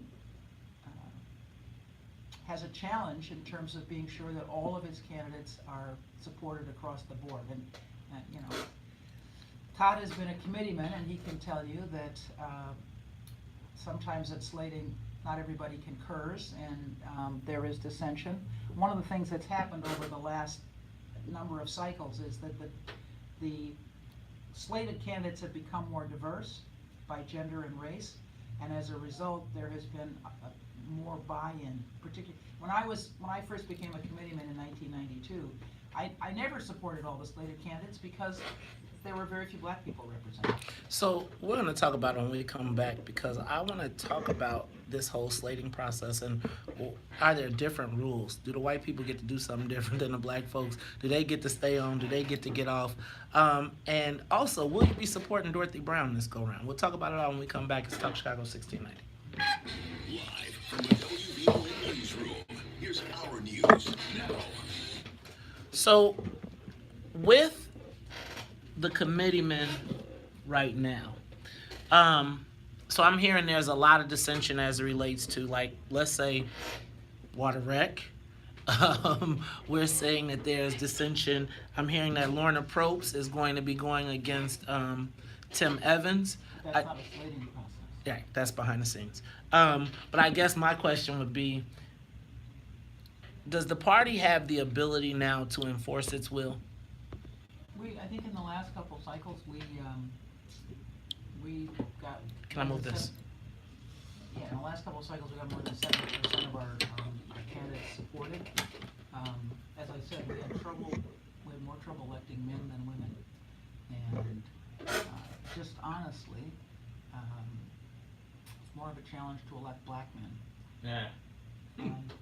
And that's reflective, I think, more of our electorate than the challenges the party faces in that arena are reflective of the electorate. Got it. We elected the black women that we slated. We had a hard time electing. It's always that way. Black women are always been a little more accepted. Well, I mean, that's the thing. Yeah. The thing seems to be like, if you want, but that's also the rule. If you want to take out a brother, find a black woman, right? No. What happened was white women with Irish names. Oh, that's the best name on the ticket. Oh. Well, so the black man that we had elected without problems was John Fitzgerald Like. Right, Fitzgerald. They weren't sure about this. Dad, Judge, like they bombing you, dog. They bombing you. I'm not bombing I know, I you. like What John. I am. I remember when Ron Riley won, and he was in domestic relations, and he said he had posters all over the place. None with his face picture on it. Yeah, yeah. And he just zoomed on through. So where does that leave us as black men for the bench? I guess, This is an historic problem. It's not a recent problem. how do we, and so how do you overcome it? And do you think that, will the party stay unified? Are you going to stay the president? I mean, the chairman? Do you plan on staying the chair? Through this cycle. Okay. Through this election cycle? Through this cycle. Okay. I think, well, as I said, Todd was a committee man, he can tell you. As the party was more willing to slate black people, people from the Latin community, women, we had better success in electing people because everybody got something on the ticket. Yeah, but that doesn't mean that everybody was on board. No. So- No, I'm not saying you're saying that. I'm just telling the group that there's always been people who, even in the room, they be like, all right, we're all on board for this. And as soon as they leave that room, they're like, all right, who's our candidate? We think we can knock off this guy. Come on, we know he can't be elected, so they'll support somebody else. But isn't that part of the black dilemma? Trying to figure out who your allies are and how you can work your way around your enemies? Well, who you can make common cause with. Yes, we don't have any more common cause people. The Hispanics are like, you guys, you screw things up. You haven't gotten enough power. But this group is doing really well. We're going over there. And that's what's happening right now, I think. As the gay community is like, we know there's only like 5 of us, but we think we can run everything. And There's and 5 so of far us it's been with working. with $5 billion. Oh yeah, yeah. They fund themselves very well. But I found that with the Hispanic community too. I wouldn't look at it that way. I think. Of course, you're the boss. You got to represent all the people. That's right. I think the party's challenge, the fracture, in my experience, was really race. I mean, that was the fracture. Oh yeah. It's always race. But I But think no, I'm just saying that they have taken the space and they're like, Who is they? the gay community. They have decided that it's what? LGBT. LGBTQ question mark. See, don't do that. See, No, then that's it when is you question get mark. then you get in wife- trouble. My wife happens to know this kind of stuff, and if I say it wrong, she's all over me. So they have decided that we are very unified, well, everybody isn't. And they've used it very successfully. And this whole change thing works well for them, because nothing else, they are definitely changed. Generally, people have been always against them. So now people are like, you're different from all the rest of these people we've had. Let's try you. I feel like the LGBT thing now is the new verification of you're not a bad person. right? Like how like all the like I think that's how I feel about the trans issue. I'm not trying to get you involved in this conversation, but I feel like I don't want you to get in trouble. But the trans conversation to me is the new like I'm not a racist. So like now you got all these people wearing the shirts and all the stuff and like the Ava DuVernay thing. I feel like the new What is the Ava DuVernay thing? Ava DuVernay in every flick, every movie that she makes, or every series that she makes, she works a transgender issue into it. Why? Because that's my point. It's like it's her. I think it's her cause beneath. So like if you look at any movie that she does, even the 13th. Which was about criminal justice reform, she works the trans issue into it. This thing about the Central Park 5, she worked it in. If you look at all of the stuff she's done on Oprah, but I think it's a hot button issue right now in Hollywood that if you can figure it out, allows you more access to funding. We back.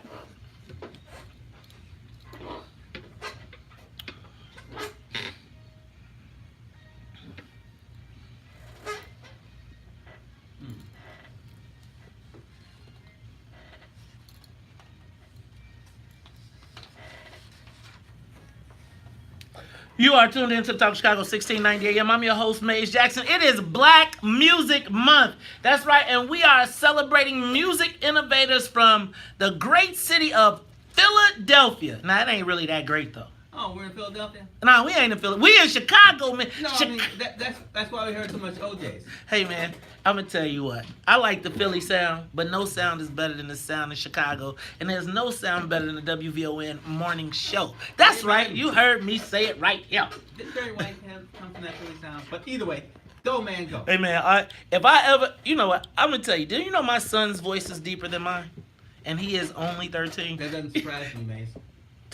Don't act like your voice is like the deepest. Hey, look, man, I'm close to Barry White. Hey, you better cool out, man. This is the WVON Morning Show. I'm your host, Maze Jackson, and this is my sexy sounds of the morning show. Yes. And with us this morning, we have the president of the Cook County Board, Madam Toni Preckwinkle. Madam Preckwinkle. Back to it. So before we went to break, we were talking about the state of the Democratic Party, and the question I gotta ask: will the party be supporting Dorothy Brown this go around? She had some challenges last time. It was an up-down issue, but she was elected overwhelmingly. She seems to have the support of the people. Will the party stick with her this time? I can't tell you. There's pre-slating, as I said, a chance for candidates to have kind of a long forum discussion with the committeemen in June, and an opportunity for committeemen to meet some of the candidates they may not be acquainted with, and then slating, which is a more abbreviated process, in August. So there will be a decision that's made in August. Okay. As I said, the two countywide candidates that are up this time are Clerk of the Court Dorothy Brown and State's Attorney Kim Foxx. All right, now I'm gonna tell y'all on the WVON morning show, everybody's favorite state's attorney is Kim Foxx. So let me just put this out here right now, just so anybody got any questions. If you coming for Kim Foxx, we coming for you. You coming for Kim Foxx, we coming for you. That is our girl. That ain't hands off Kim Foxx. Let me just be clear. We are ready to go to war for Kim Foxx. But, Madam President, who is this O'Brien chick, this O'Brien lady, that keeps sticking her nose in the business? It keeps trying to cause more problems for a state's attorney who, by all intents and purposes, is doing what she was elected to do. Who is this O'Brien, and what do we need to do to her?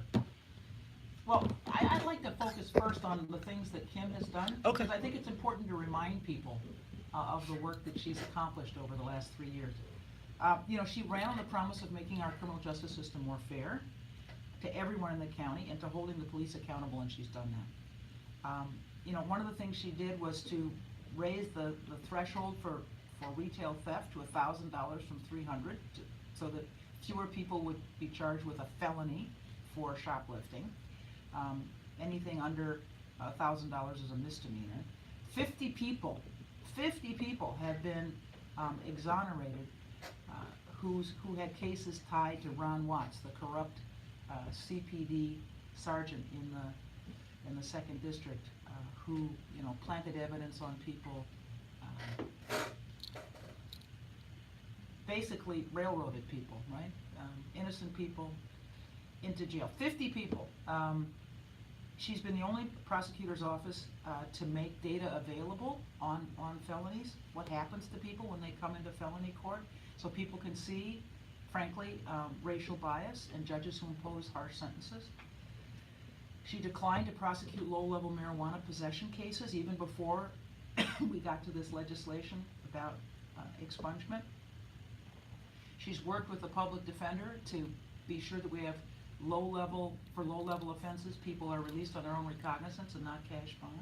So, she's been a great state's attorney, and she's clearly a strong black woman, and I think they're coming for her for those reasons. I agree with you. I want to point out something else, because while everybody was crying this weekend talking about the Central Park 5 and how they see us, and I'm going to tell you that was a great flick, but Kim Fox is doing that every single day. Every single day. While y'all was crying about those 5 kids, right? Those 5 young people, recognize that she is doing that every day. Madam President, talk to me about what you are saying. Talk to me about your relationship with Mayor, I was going to say Mayor-elect, but she is now officially the Mayor Lightfoot.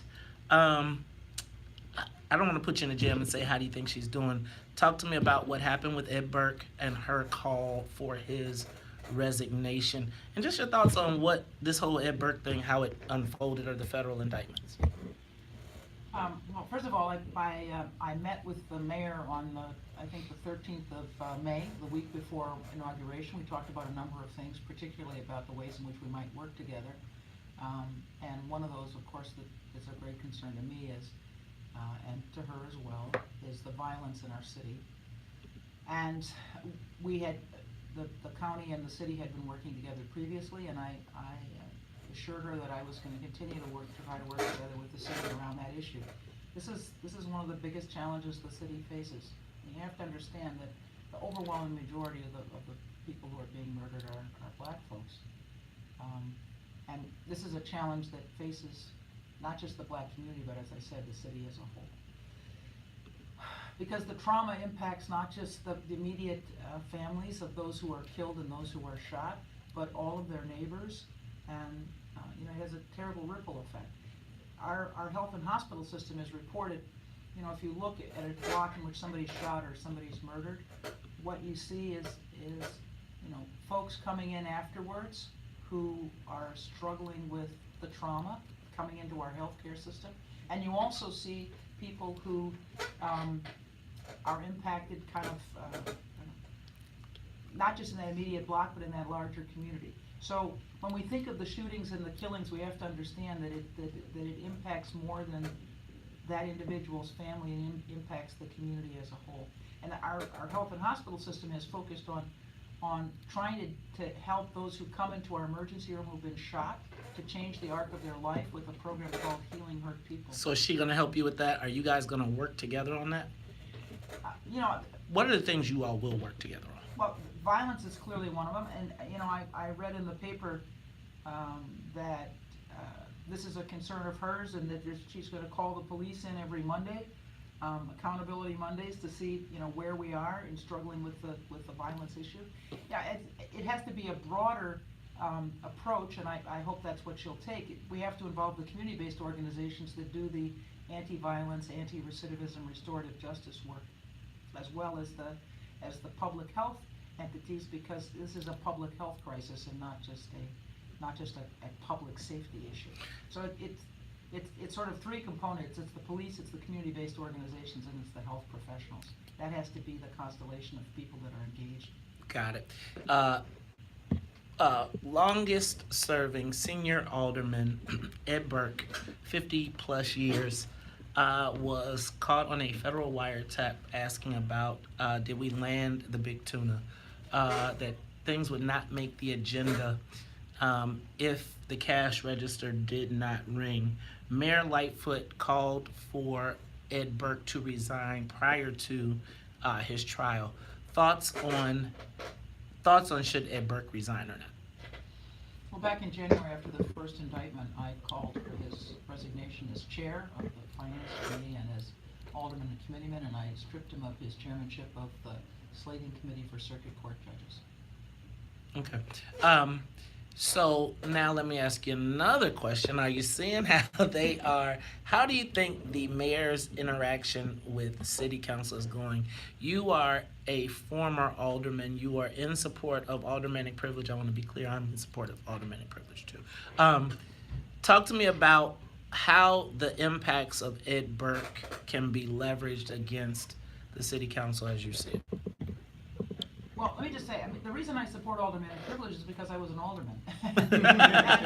You know, That sounds like me. I think y'all gotta rename it though, because privilege is what really, y'all gotta repackage that. and now here's the thing. What it means, frankly, is you recognize that the alderman is the best spokesperson for the 55, 60,000 people that they represent. Aldermen have the smallest districts of any elected official, smaller than State House of Representatives, smaller than State Senate, smaller than County Commissioner. And they're frankly, they're the closest to their communities.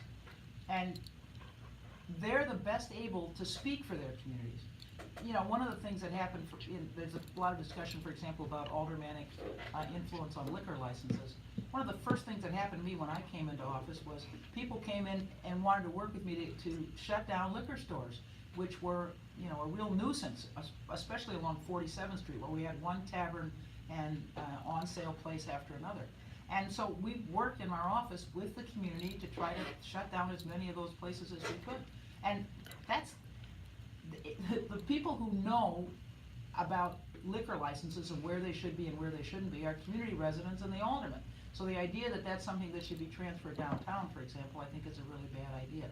Not to mention big development processes, projects and the influence that aldermen have there. But, you know, Todd was an alderman too, and I think he can speak to that issue.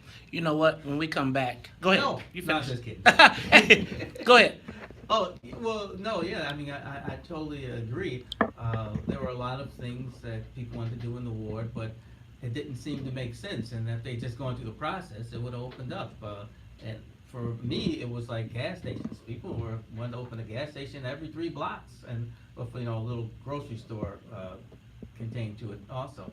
Well, we didn't need that. It would have just made it more small stores, more people hanging out. And if I didn't step in, it just would have gone on. I would give you the perfect example. We used to be, remember when we were over on 87th Street and they opened, that church has turned into a bulletproof corner store that sold blunts, cigarettes, etc. And that community did not want it.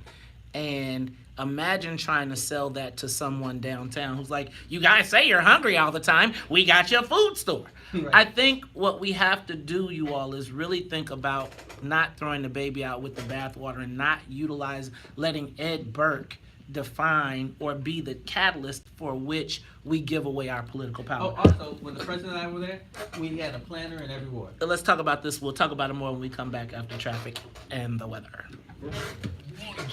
Now they have like 5 planners. You know, they basically decimated the planning department. Yeah. They don't work with aldermen in the way that they used to. And so it's, I mean.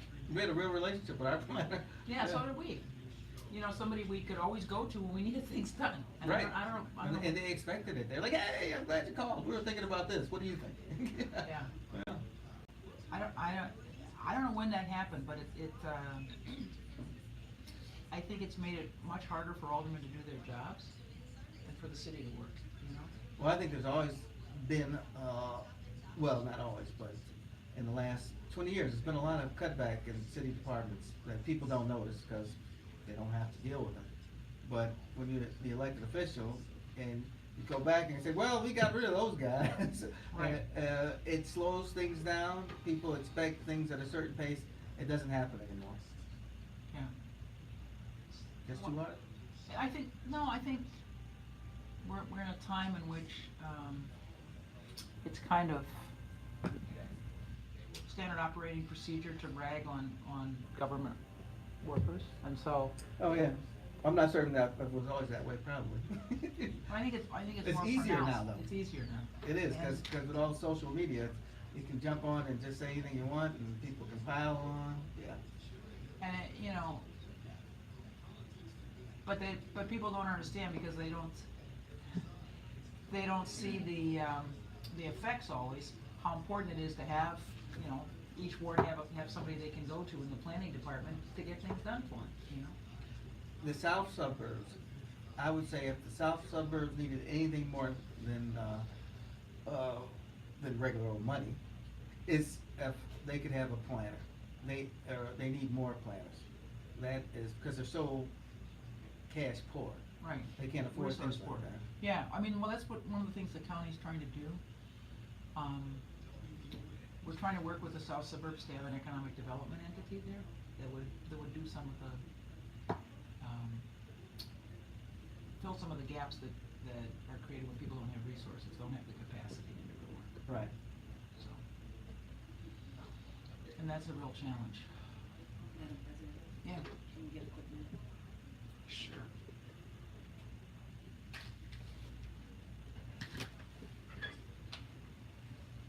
Yeah.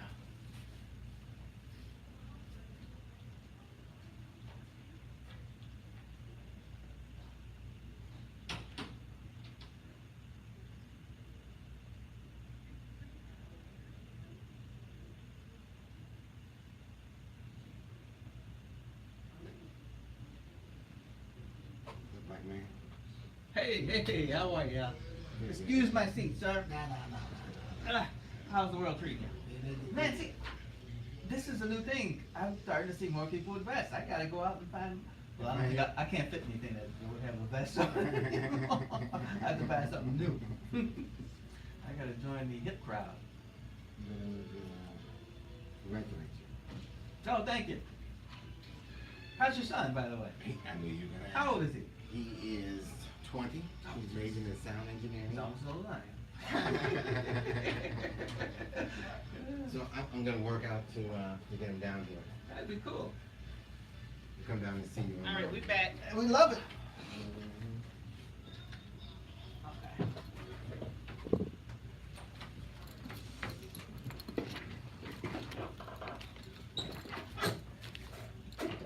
Are you singing? Still not on the love train? We can't get you on? Come on. We get a little.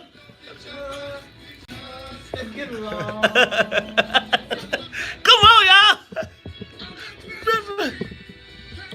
Say the love I lost, the love I lost was a sweet love. The love I lost was complete love. The love I lost, I will never, never love again.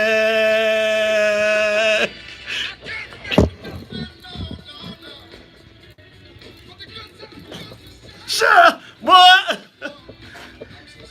Brody.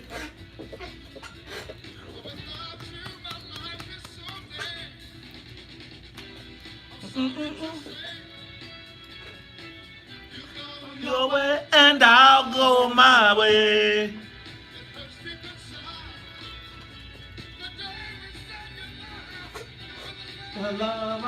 You are tuned in to the Top of Chicago 1690 AM. I'm your host, Maze Jackson. Got my co-host, Ty Stroger. Okay, And I'm trying. Quick about Teddy Pendergrass. Go ahead. Did you see his movie? Go ahead. I'm sorry. Ted Pendergrass, he played the drums, and he said the singers were such divas, they'd always show up late, and he'd end up getting to sing, and eventually they're like, all right, man, you go ahead. That's funny. I'm going to tell you, if you watch the Teddy Pendergrass documentary on Netflix, he was a G. He was like a gangster. Do you know he fell in love with his manager, but then she wanted like 50%? And he fell out of love. They found her swimming.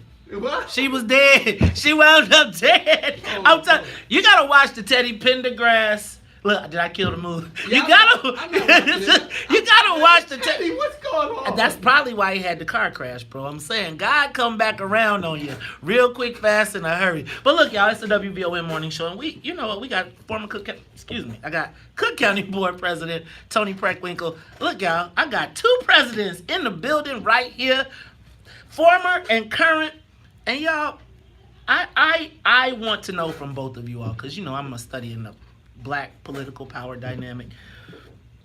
Madam President, Madam President and President Stroger, where do black people sit right now politically in the power dynamic? It seems like we got a lot of numbers, like a lot of actual elected officials, but I don't know if it's reflected in our community economically or in taking our power. I think we saw an example of it in Springfield with the cannabis bill. But I don't know how it played out with the $45 billion capital bill. I don't know how it played out with the casino, how it played out with video gaming, etc. Where are we in the political dynamic in Illinois? No, you better let me go first, because that may sound crazy. Okay. That way she can bring it back around to sanity. I think, because, we were having this discussion earlier, you mentioned this. I was thinking about this morning when I was getting dressed, that black people have not become politically savvy, even to this point. We like change, we love to see change, but as you stated before, it's very rare that we come to the table with something that we want done. So we're very happy about JB Pritzker, but when he was vulnerable, we didn't come and say, look, when you're governor, we're gonna need capital development on 79th, 75th, 67th, whatever, and we need you to say yes today to us. See, yeah, that's called leverage. Leverage, and that's the kind of stuff I think we don't understand. People like to see the old guard fail, but they don't have a plan for the new guard. So I don't see us getting anywhere. The best thing that happened is seeing these ladies in the Senate get together and walk this whole process through. Okay. Madam President, your thoughts? Well, first of all, let me come back a little bit to aldermanic privilege. Okay.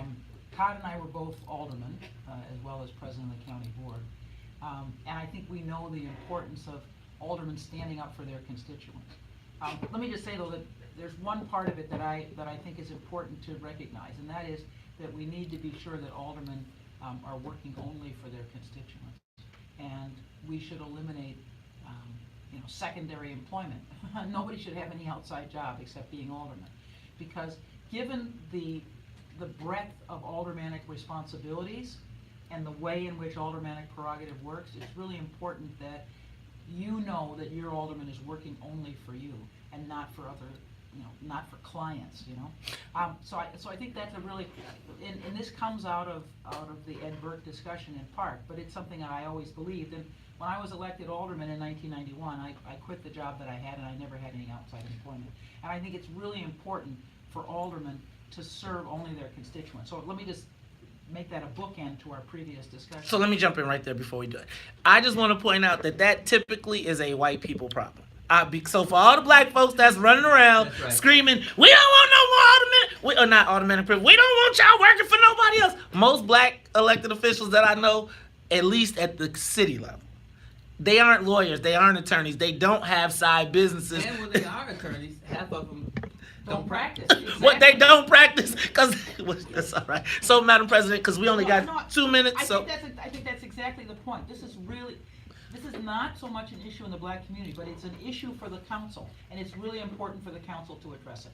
I think the African American community is always challenged because we operate in a country that remains profoundly racist, and it's a challenge, whatever profession you're in, it's a challenge in politics as well.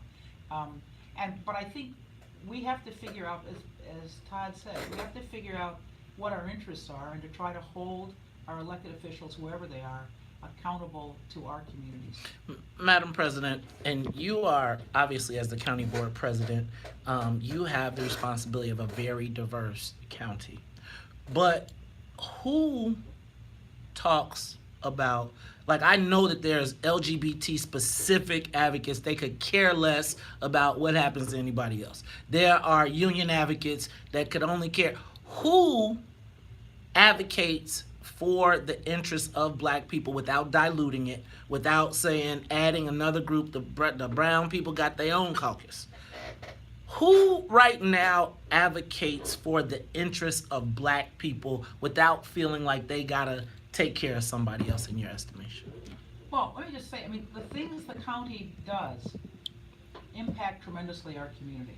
If you look at the healthcare system and the reliance of African Americans on our public health system, if you look at the criminal justice system and how we're impacted by it, efforts to improve our healthcare system and make our criminal justice system more fair, which is something I've worked on for the last 8 years, are critical to the black community.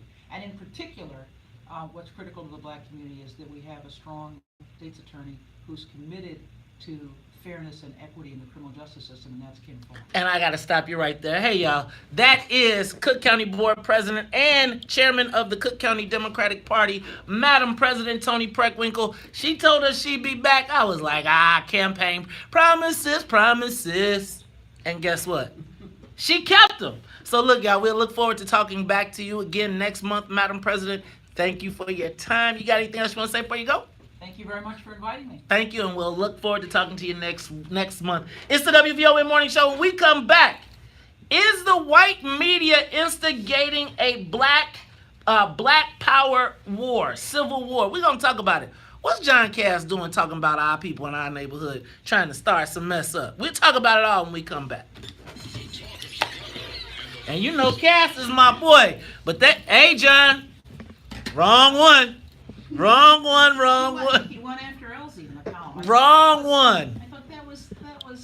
He did, and she responded on the podcast. And let me tell you, I'ma just tell you, that's the wrong one. The wrong one. That black man has helped everybody black when in a time of need. If you ask, if you know. And I'm just gonna say that it is not kosher to me when you think about the people who have made billions, come on, man, off of the city. It's like we gotta have people that are in play. What they would do is they want to cut us back to zero. Look, I'm gonna tell y'all like this. Nobody coming for the old man. You come for the old man, we all in it. And I'm telling you, we all in it if you come for the old man. I thought it was ironic that the only person who was named in the article, as somebody who they came after was L.T. Higginbotham. I mean, really? Really? Really? That's because there's not very many powerful people. And so, cut the... And it's different between powerful and rich. Right. There's a lot of rich people, but they're like, maybe move further out of the way. And Higginbotham's never been afraid to be like, I'm standing here. What you gonna do? Man, I'm going to tell you. And so, because I know y'all getting ready to start acting crazy, but I'm going to tell you. When they cut me from here to here, and dude was like, we want them all. The old man was like, hold up. Y'all not finna do that.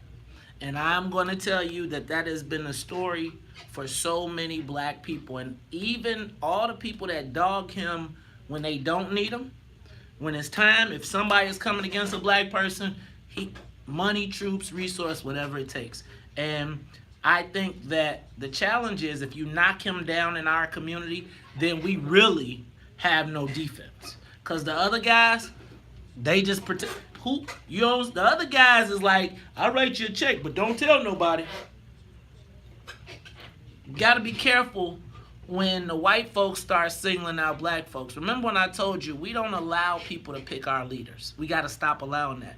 And so when the white folks decide that they gonna write an article and the new mayor jumps in, she can't bite that. She cannot bite that. Like, real talk. If they get to pick who they want to take out, again, they will splay his ass on a fence and everybody black will be sitting back. And I'm telling y'all now, you need to have somebody who can push back, that can touch, and he can touch every level: business, politics, streets, religion, and education. Not happening. And Cash, you know you my guy, but that one we ain't going for. No. Stay tuned, because we're going to talk about the Black Godfather when we come back. Madam President, always a pleasure. Care. Thank you. Yeah, good seeing you again. All right, take care. All right. Todd, you got the camera, Mr. Wisconsin. On Wisconsin. I don't even think Maze knows if they have an Illini song. And if they do have an Illini, I know they do. But it's not that I remember. All right, good job. All right. Matter of fact, when you go to those Hey, man. conventions and That was they play the Illinois song, Yeah. I'm always No, like, man, I we need to need have some- somebody write a new song. All right. One Okay. boring song. They got an Illini song. Oski Wow Wow, baby. You don't know about the Illini song? Oski Wow. Come here. Sounds interesting. Sit down. You gotta get down. Oh, I'm too tall. No one's ever told me that before. Ah. There we go. Yeah, I don't know Oski Wow Wow. It sounds familiar. I would like to say voice to my Oh, Lordy. Hey, Hall & Oates is from Philadelphia. They gave me advice. I don't want to say no list. A list? Can you believe that this president? No. Don't they know who you are? We'll do a writing campaign. I want to do a study so you guys can do a march. Hey. This is me. Yeah, it's funny. I woke up this morning and started thinking about how we tend to fight each other. We like when somebody from outside may defeat somebody we don't like who may come from our neighborhood or something. But there's never any, not really part of their group. It's not like you're going to get anything. I remember when Forrest Claypool ran against my dad, his mantra was, he's not doing anything for black folks, I'm going to do something. And I was like, man, who is going to believe that mess? But you know what? There are some people out there who are, hey, maybe his ice was colder. But Remember when they was fighting against Kerry? that's And we couldn't hear it 'cause one of the things I didn't like about some of the candidates at the time, some of the black candidates. They were more concerned with we get against her, Jan. defeating Blah, blah, blah. other black candidates as they tried to climb up the ladder. Just didn't seem like it was going to benefit us any. Isn't that what politics is supposed to be? How do you benefit the people who live in your area? I mean, it's nice to have the hat and pen and like, hey, look at me, I got all this stuff. But if it doesn't come back with any tangible results, have we really done anything? So I have been a little disappointed with Already confused. Right. politics the last Now that I know, no, you 15 ain't years. getting no love up in here. Zero love. That was ridiculous. Exactly.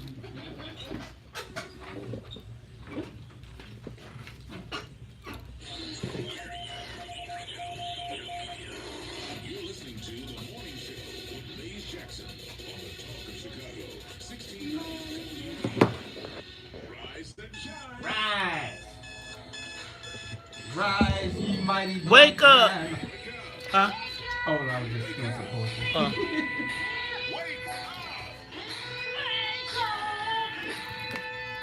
Rise and shine with the WVON Morning Show. Wake up, wake up, wake up. Featuring Maze Jackson. Do you understand the words that are coming out of my mouth? The WVON Morning Show.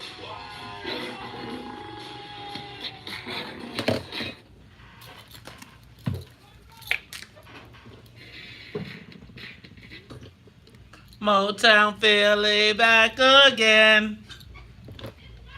Doing a little East Coast swing. Boys to men is going on. Not too hard, not too soft. Overdue and now Philly slamming. Boys to men, ABC, BBD. The East Coast family. Get to be too high. While chilling on Child Street. Feeling friends. Back in school, we used to dream about this every day. Did it really happen? Or do dreams just fade away? Then we started singing the song, singing songs room. Then we started a groove, and here we are, singing it just for you. Oh, Motown Philly back again. Doing a little East Coast swing. Boys to Men is going on. Not too hot, not too soft. But boys to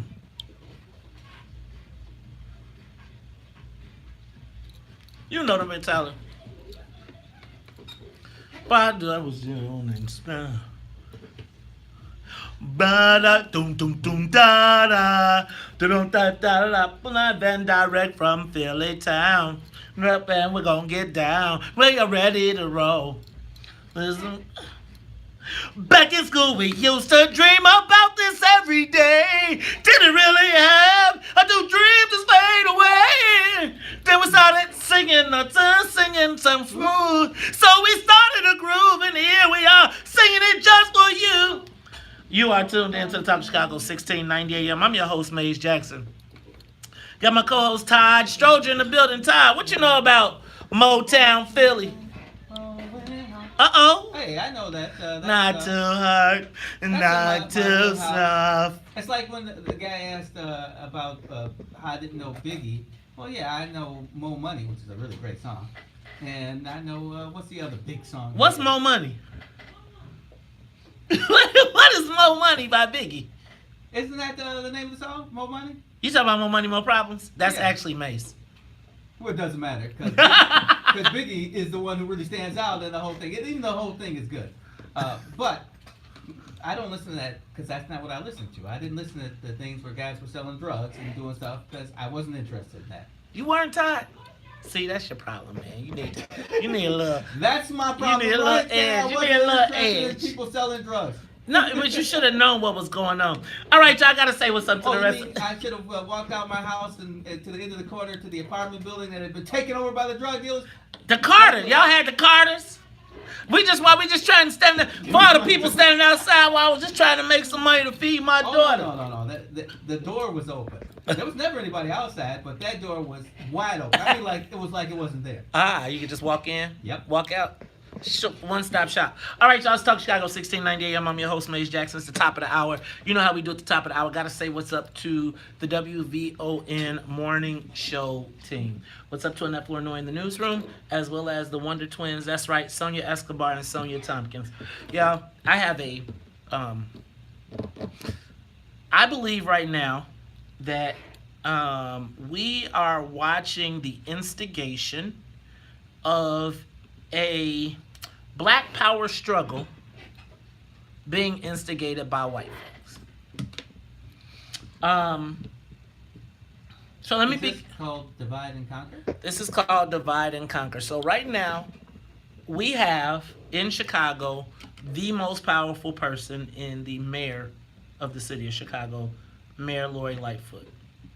And by all accounts, she won this election with a mandate, and believes that mandate has given her a moral authority or an authority to kind of clean up Chicago, quote unquote. And in the cleaning of Chicago, it's always concerning to me that black folks, when it's time to talk about the problems, black folks tend to climb to the top. And it was for all of the things that have happened in the city of Chicago, all of the money that white folks have taken off the board, etc., the police murders, the killings, the FOP, the contracts, Mayor Lightfoot in a podcast and interview with my boy John Cass, took the bait. And when I say took the bait, what do I mean by taking the bait? She allowed a media person to do what she asked that she did not want Anthony Beale to do, which is to publicly use the media to attack someone or use the media as a tool instead of pulling someone to the side and having a conversation. Now, Mayor Lightfoot emasculated Alderman Beale for what she said as using her name in a way that was not in context. She also said that she did not want her disputes with Anthony Beale, Alderman Beale, to be aired out in public. She said there was a way to do it. So you can imagine when she called out when she allowed John Cass to potentially instigate a beef between her and Chicago's Black Godfather. Now, some of y'all gonna be like, who the heck? Who? What? But before you do that, there's a special coming out on Netflix this week, and it's called The Black Godfather. Now, this ain't the same person, but I want you to listen to this description of Clarence Avant, and then we gonna move it forward. Sonya, play the clip. This name kept coming up. Who is this guy that I keep hearing about? He wasn't there, but he was right there. The record business, Hollywood, civil rights, anything that had to do with the rights of people. That told you everything you needed to know about him. He was fearless, man. Absolutely fearless. We needed to know him because he was the gatekeeper. He knew everyone, everybody. Oh, man, he was too fly. One day after another, he became a powerhouse. There's the power that needs the spotlight, but there's also the power behind the scenes. The guy's a rock in every way. Agent, manager, orchestrator, this mysterious figure everybody respected. You only find one of those people. I'm like, how is the guy doing it? Sometimes I say to myself, how in the did I get involved in all this? I don't let nothing get in my way about anything that I want to do. Clarence was an African-American man in Hollywood, defying what Hollywood was supposed to be. Black people are going to move forward no matter what business he was in. He never wavered from his purpose. Seeing that things were fair. He said, would you like any help putting MCA into the black music business? I said, yes. He says, well, that's good, because I'm going to tell you what to do anyway. I would hear about people that were in very serious situations when it came to life. And they would say, the only person that can help you with this is Clarence Avant. Clarence is the bridge from a time where there was no opportunity to a time where doors began to open. He understands the bigger that we are together, the bigger we will be as a culture. Henry Aaron would not be Henry Aaron if not for Clarence Avant. The message that I received from Clarence was just think about those kids that's looking up to you. The person that's responsible for your transition, that's the key to changing your life. He became that mentor for us all, became that godfather. Remember the first time someone ever said, you're the Godfather? Well, people call me that. People can call me anything. People have called me a son of a bitch so much.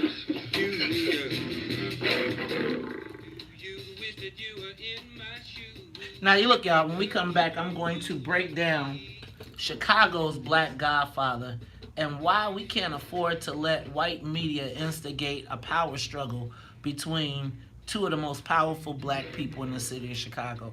Y'all, we cannot allow them to determine who our leaders will be. It's the Talk of Chicago 1690. We'll be back. I can't wait to see that, though. You can't wait to see what? I can't wait to see Clarence, the Black Godfather. Oh.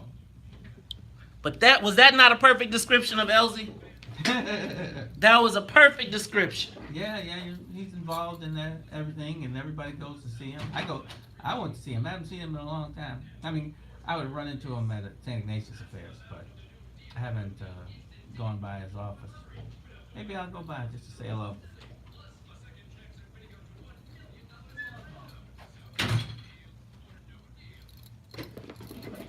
Yeah, but it's good to have your own stuff and not depending on other people. Sometimes I always thought that was one of the reasons some of the black guys didn't like my dad. He had too much of his own stuff, and they didn't like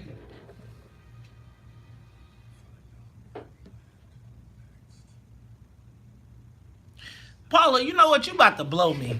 I'm gonna tell you. You can go watch, listen on air. You always got a complaint every day. Come on and bring in and buy the equipment.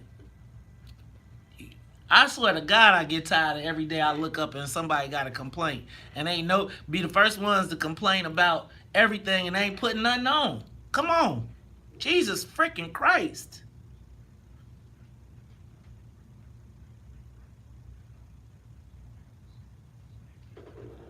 It's like crack. This should be cracking me up. It's like everybody talking about what they do. First of all, let's just be clear. Advertise. Help put some money in the station. Help us get some more better equipment. Niggas be talking about what everybody do, but then be first ones to take some and don't put nothing in. Don't start with me. You don't, and bro, don't inbox me. Don't be inboxing me when you don't be the video man inboxing me. Should have inboxed me before you sent them damn videos out. Trying to be on some shit. Cuz man, it's like it be irritating me because quite frankly, like 90% of everything that happens comes out of my own pocket. It's like, honestly. It's like pay attention. Don't nobody even got a damn tripod, y'all. So what I would like for the WVON family to do, I'm going to put up a Cash App number, and I'm going to ask y'all to help me buy the rest of the equipment that I need to invest in this space. Let me know if anybody wants to advertise on the Facebook Live broadcast to help offset the cost. But I tell you what, if you got a problem, what you do is you send me an inbox. You don't get on my fucking feed and then start talking crazy.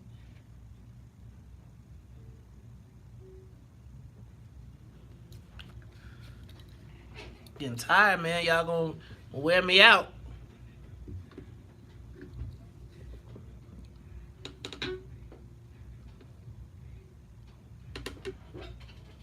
It's like I be trying to do as much as I can. It's like nobody even has a Facebook Live broadcast because they don't want to deal with it.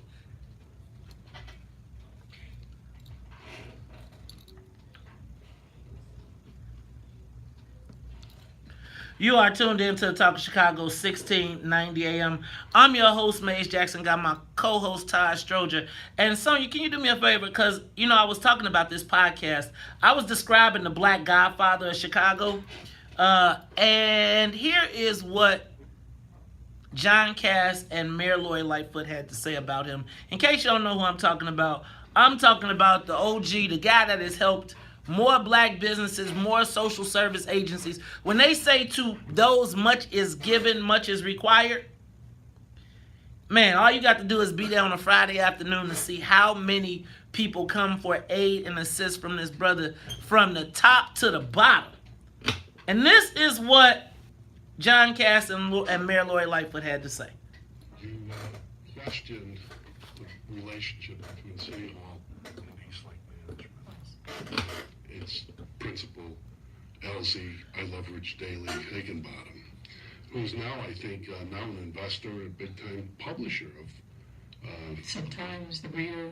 Right, and that's, isn't it perfect? The reader, the intersectional highways, I call it.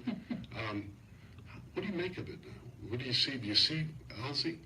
Do you see him? Does he say, "Hi, Mayor, I'm really sorry that I called Rich and complained about you"? I haven't gotten that apology. I do see him from time to time, but usually across the room. And usually when we make eye contact, he goes in a different direction. Wow. But he's still around. Yeah, he's still around. A lot of city contracts, both in the city and the Chicago Housing Authority. Wow, if Elsie, if you just heard that, I think you should sit down and have a drink. If I have a concern, stop that right there. Somebody says Elsie Higginbottom. Oh.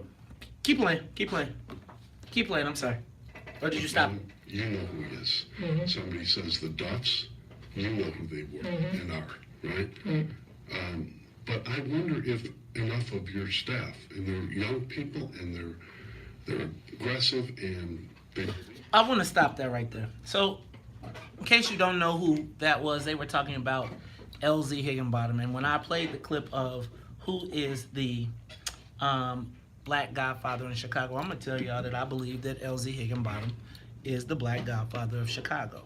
Now, he very rarely likes to have his name talked about on air, and I try to refrain from it. But I'm going to tell you that almost every person that you know in the public spotlight in one way, shape, or form has been assisted, aided, or helped by who I affectionately call Mr. H. Now, before I met Mr. H, I heard all of the stories. Everybody was like, "Oh, he's terrible. He's a this, he's a that, he's a this, he's a that." And then all it took was an opportunity to sit down at a meeting and have a conversation and recognize that it was a lot of hullabaloo. Now, what really offends me about this whole thing is the fact that when you mention the Duffs, and I don't want no problems with the Duffs, because, they will, no problems. But what I do want to do is be clear, is that here we have a legitimate black businessman, never accused of any wrongdoing, never accused of doing anything untoward, not federal, no indictments, no none of that. And yet here he is being mentioned in the same breath as people that were known to steal hundreds of millions of dollars in the minority space. So now what you have is, and this is the problem. The problem is, as you talked about earlier, Todd, because we don't know, we're in such a hurry to throw people over the edge, that essentially what right now you are seeing is somebody instigating the throwing over the edge, probably one of the very few people that actively in our community supports black businesses, supports black candidates, not so many of the black businesses that we talk about, that these black business leaders, they jump in front of the minority business cause, but they're not helping new and upwardly mobile businesses. When anybody has been under assault, economic assault, physical assault, LZ has been there. And to disparage this brother in public, on a podcast with the media, Mayor Lightfoot, you are now essentially the queen of Chicago. But you just got through being upset about Tony Beale, Alderman Anthony Beale, airing out any of his concerns in public. He didn't even say nothing wrong.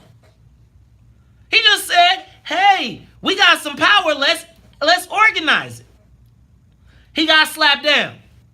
Black folks cheered. I'm cool with Ed Burke getting slapped down. He needs to slap down. But black people, do not cut your nose off to spite your face. And you got to ask the question, what made the white guy check this guy? All the people that have done anything wrong in the city of Chicago, here you have a person that has never been accused of anything. People get mad. But I tell you like this, everybody say, "Well, he did this, he did that." You go sit in the office, it ain't a question. Here is one of the largest black employers in the city of Chicago. Largest. You need help? He will help. You need defense? He will. You need to stop the blood, the bleeding? You need to broker a situation? You want to talk about a family tree of people who have been successful? Help me understand why, out of all the people that you could target, out of all the people, what made this brother so important? Think about that. The Duffs took $100 million off the table as minority investors. You lumped them with a real black person. Help me understand, y'all. Success. And here's what they don't want you to have. Examples of black success. They don't want no black person, again, because if you don't want no dissension, then you don't want no black person that's going to say, "You can stand up." See, be careful when white folks start trying to pick your leaders, or be careful when white folks decide that they going to start taking out your leaders. How does a guy that manages public housing get on the radar of a guy where somebody got to have a relationship with the mayor? But that relationship with the mayor for the black community has translated into real-time opportunities for black people. Now, I'm going to tell y'all, there is a political Armageddon upon us. Political. And the best thing to do, what you want to do? Cut off the resources. Can I tell you there's limited resources in the black community. Limited. There are limited people that when you say I need help, will help. There are limited people that when the white folks say stand down, when Mike Madigan came to cut Mays' throat, LZ Higginbottom put the sword up and said, you're not finna take out one of the few voices we got. And I don't agree with him. But y'all not finna take him outside and beat him. So I'm just gonna say, you gotta be right with your friends. I'm gonna tell y'all. Do not allow white folks to criminalize, kill, or destroy the few remaining resources. Name a black business person that you got that could do something. That has. And quiet as it's kept, it's a lot of you Negroes out here that have gotten money, resources, help, and sitting back quiet while we watch this attack. And then when something happens, who gonna have your back? Remember that. It's the Talk of Chicago 1690. We'll be back. Live from the WVON newsroom, here's our news now. Clouds giving way to sunshine at 8:32. You just heard Toni Preckwinkle come on here and say they can't elect black men. Black men are endangered species. Where do black men go? And I'm going to tell you, because she said he need to get on his knees. That's what the real thing, and they cut it, and they edited it.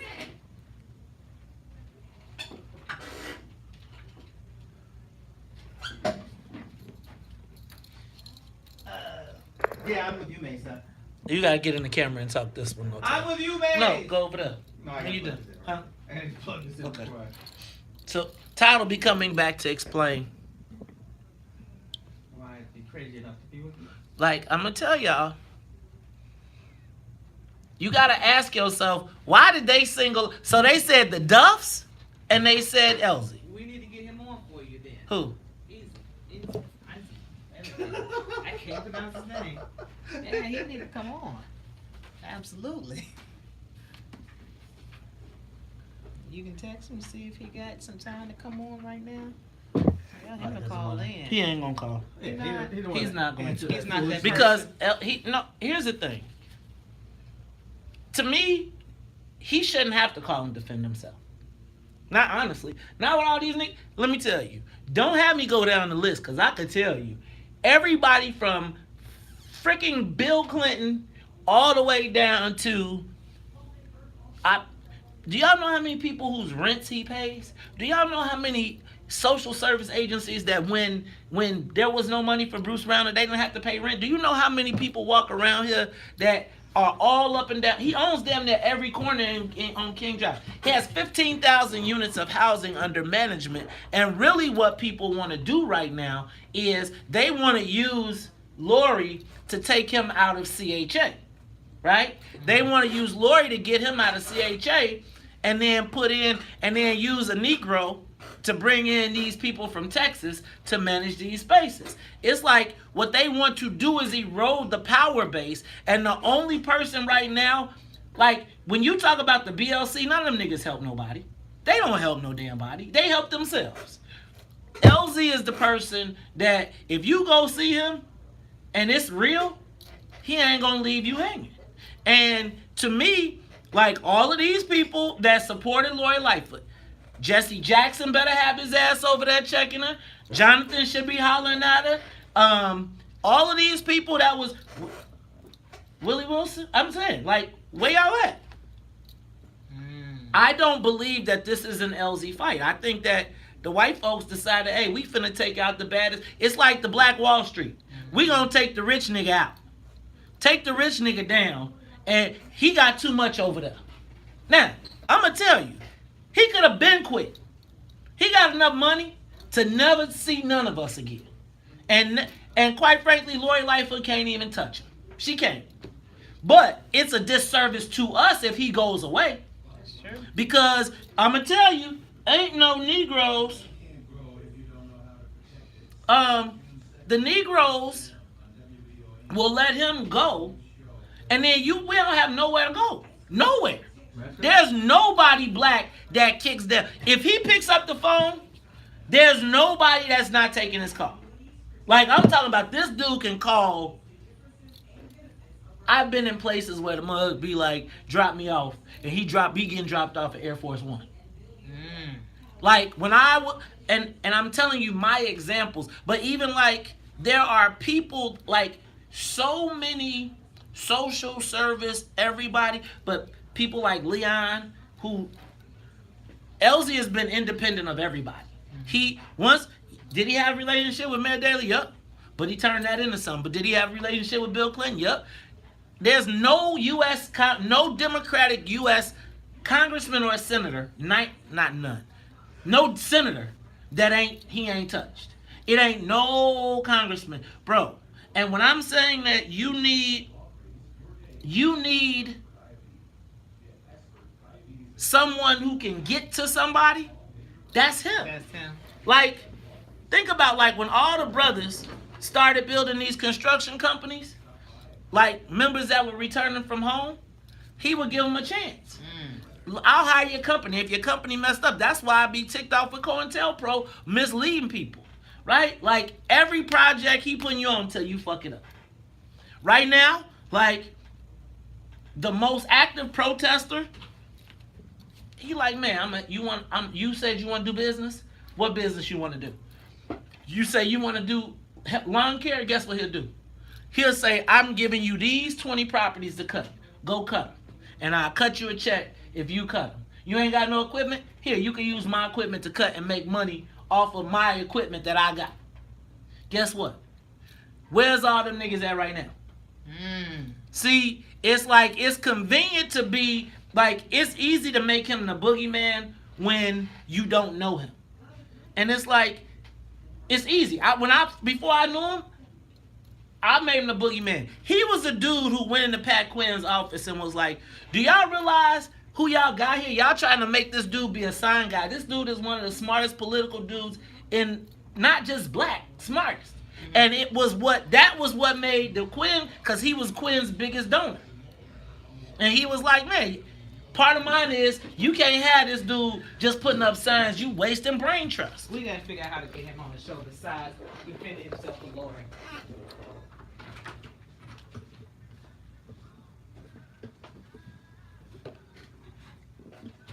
First of all, Jerry White is fake anyway, dog. He's like a made-up profile marker, so don't even worry about that. That is a white boy who put a black picture up that comes up to try and troll y'all and get y'all engaged. Jerry White, fuck out of here. I hear that bullshit.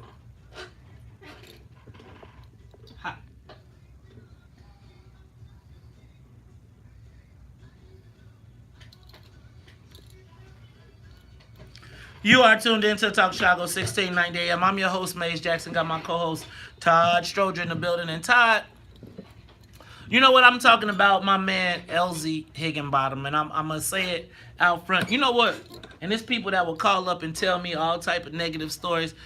When I first met Mr. H, or when I heard about Mr. H, people used to say, man, he is terrible. He's a slumlord. He's a this, he's a that. He is Rich Daley's. And man, he want to... And can I tell you what? Everybody talking, be the first Negro sitting at his table, begging, asking, whatever. Not even and not even begging, asking, but coming and saying, this is my idea. Do you know how many ideas, do you know how many people he has financed? And it becomes a question to me, why, with all of the fraud, waste, and abuse, does this guy jump out and become the target of white folks? And the only thing I could think of, and this is a shout out to my man Mark Allen, I think of Black Wall Street. I think of when black people prosper and do well, somebody say, Oh, no. He can't do all that. He couldn't possibly be smart enough to work the system that has been working against all of us. No, that Negro couldn't possibly be that. He couldn't possibly be smart enough to have graduated from one of the top universities in the country. Couldn't possibly be smart enough to master the real estate market. No. And he was fast, too. Right. This Negro, no. He can't be that. No. That Negro right there. You know what, though? What you were saying this off the air when you were talking to Sonia, but it reminds me of what a lot of people would say to me about my father. Like, oh, yeah, people would tell me this and that about him. I didn't think, and after years going like, oh, man, your father helped so many people. It's everything that you do is not always out front. And if you're too out front with it, then somebody comes and tries to stop you from doing it. So sometimes you don't want it to be highly publicized. But there's a lot of people who do a lot of things for people. And if they didn't deal with people with power, they wouldn't have the ability to do it. But if they want to kick you out of power, right? Because all you got to do is go to one of them meetings with Mr. H. And you go, like, he'll take you to one of them meetings. You be like, is that the president of the world? Yeah. And then he say what you got to say. Let me tell y'all what. Can I tell y'all something? I don't know if y'all remember in the height of the Mays Jackson, Mike Madigan, Ken Duncan issues. And I was clearly on the Mike Madigan hit list. Clearly. And I showed up to a fundraiser. And all the black people, I'm telling you all the black people, I remember them, they was all like, oh, Mays came in here and the speaker's gonna kill him. And all the black people was whispering and they was running around. People that worked for me, they wouldn't even come stand by me. People who are working for the Democratic Party, fundraisers, all that. Oh God, right? People that I would push forward. People who benefited from me saying what's in it for the black people. Right. When I walked in the room, guess what they did? Went to the other side of the room. But I was determined that I very rarely had an opportunity to see or speak to directly to the most powerful man in the state of Illinois. So you know what, Todd?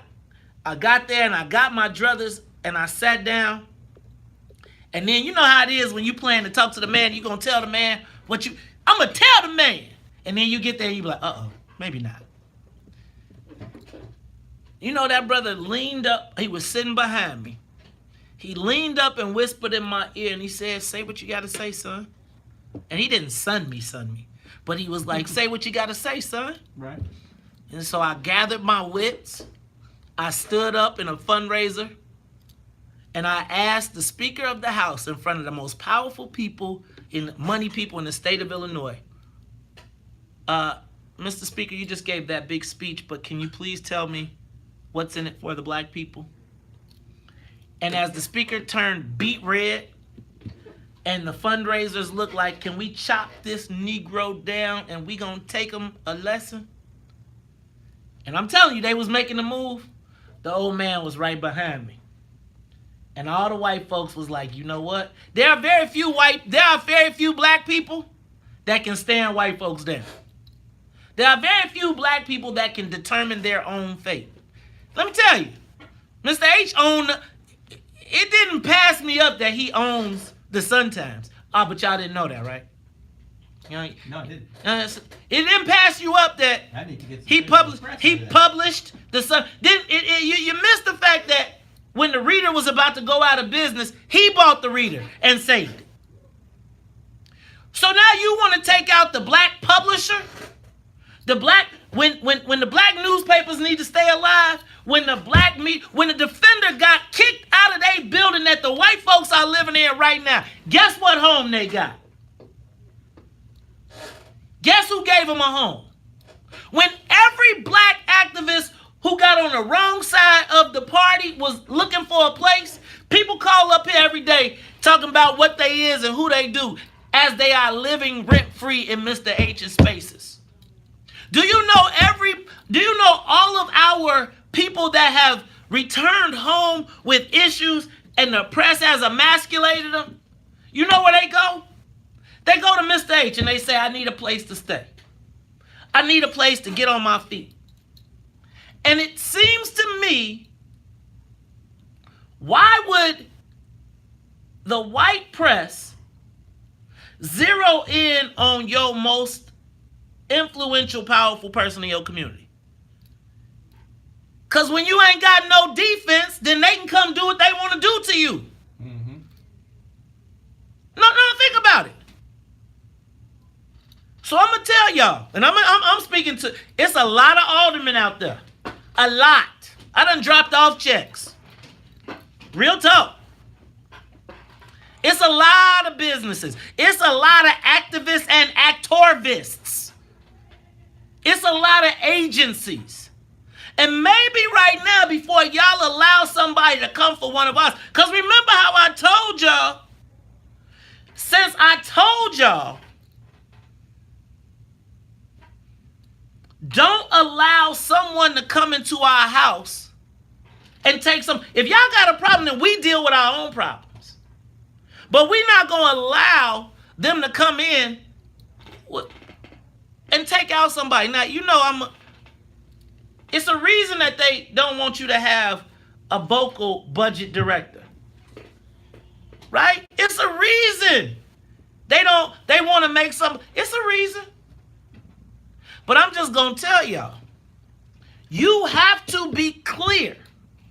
You have to be clear that if they take your largest black employer, if they take, first of all, let me be clear. And then the point boy, and they said he see her and go the other way.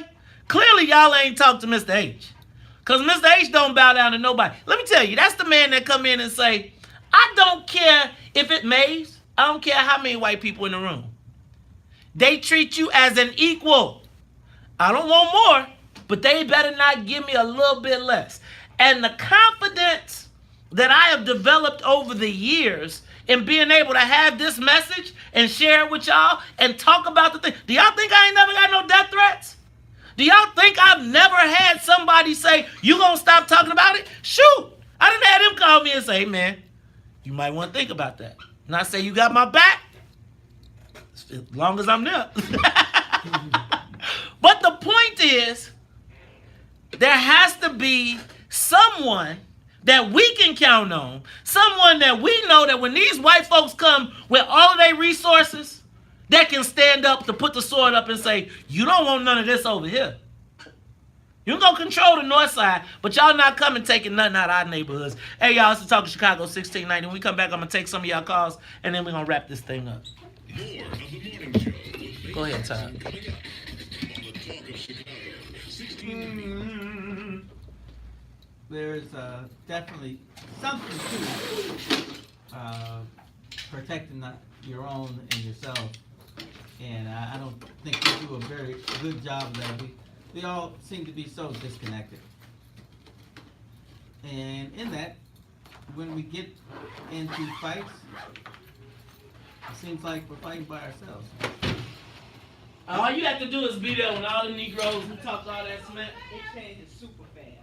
I remember I was talking to a guy this weekend, and he said, yeah, I was looking at what was going on with you, and you know, you had the budget balance, and they're beating you up because you followed your dad and your cousin worked for the county. And I was thinking, man, how many other people have had family members who have worked for them? And he said, I was hoping that we could see what they were doing as they were trying to transfer that power somewhere else. And I said, man, I felt the same way. I was hoping that for our sake, not just me, I may have been disappointed, but I was disappointed at the whole 4 years of how things were going. But that we needed to realize who we were and how our power helps us. And, you know, we just didn't do it. And it just kind of showed me how we were still infants in this whole political process. And you know how we got all these groups and they think they're so smart and they're like, oh, we're taking over the world, oh, we're going to destroy this and destroy that. And man, and the name of the game is not destruction, it's actually creation. And we have not created enough. And so the few people we do have, who have the ability to create, we got to protect them. Even the ones who don't need protection. It's more about all of us than it is just about them. The biggest loss, if she came at him, the biggest loss would be to black people. Because he ain't gonna lose his money. He's straight forever. And ever. And ever. And ever. And you gotta ask yourself, why the black emasculation? Like, why does mayor, first of all, what makes you know they cut out the part where he says he needs to get on his knees, right? Close that door. John Cass over the top there, huh? Huh? Said John Cass over the top. What they do? Smiling in my face. All the time they Wanna take your place, the backstabbers. Backstabbers. Time they wanna take your place, the backstabbers. Thanks for tuning in, Jerry. I know you love it though. It all counts for the ratings. So go listen to Joe Madison too. Listen to them all. Listen to me whether you love me, whether you hate me. Cause it all go to the ratings, my dude. Keep tuning in. Joe missing you right now. Look shady.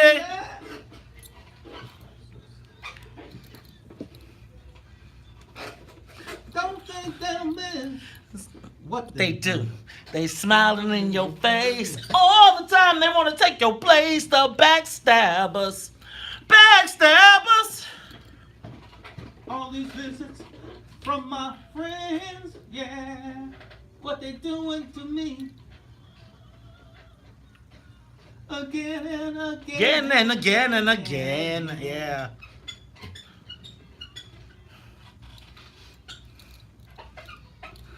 But they just keep on coming. Right track. Some of these knives out my back. What they do? They smiling in your face all the time. They want to take your place. The backstabbers. You are tuned into the Talk Chicago 1690 AM. I'm your host, Maze Jackson. Got my co-host, Ty Stroger, and we are talking about backstabbers. Let me just say a couple things. First of all, the podcast, you need to listen to the Chicago Way podcast. I think it is a very good podcast, and it gives you really some good insights, particularly on how other people think. I think it's interesting that Mayor Lightfoot is on the podcast and still ain't made it to the morning show yet. They did call me and say she was coming, and I guess that changed up. The other thing I think is important, you all, is to watch the Black People Empowers reaction. Mm-hmm. So let me explain something to you. LZ is not necessarily the most loved black businessman amongst black businessmen because he one of them troublesome Negroes. You know, he don't come in the room and be like, we happy to be here.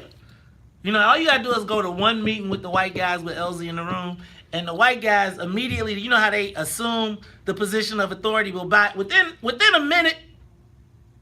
They clearly understand who they're dealing with. But one of the things that I also notice is that, you know, my friend Don Millhouse said, it ain't that people are always mad that it's happening. They mad that it's you that it's happening for. And I think one of the things that has happened over the time is that Mr. H has become such an icon in the black community with black businesses that he has a connection that gets our so-called business community in places where they could never go. So it'll be interesting to watch how many of these so-called business people, black business people, step up, call the mayor, and say, hands off. I'm going to tell you from this side, hands off, Madam Mayor. There will be no black emasculation. And you got to think about when the white guys get on the radio and get on TV and get in the newspaper, picking out one black dude with all the issues in the state, I got to ask, what is up with that? All right, y'all. Let me go to the phone lines. I'm going to start with Ronald. Ronald, you're on Talk Chicago 1690. You got to do it quick, though, brother. You got to do it quick because I only got a few minutes. Where's all these state officials at? Where's the black caucus at? Where's these black officers at standing up for this man? You know, these are a bunch of cowards. They bark behind closed doors, but when they come up there to like people like Madigan, they just sit down like little puppies. Man, and can I tell you something, Ronald?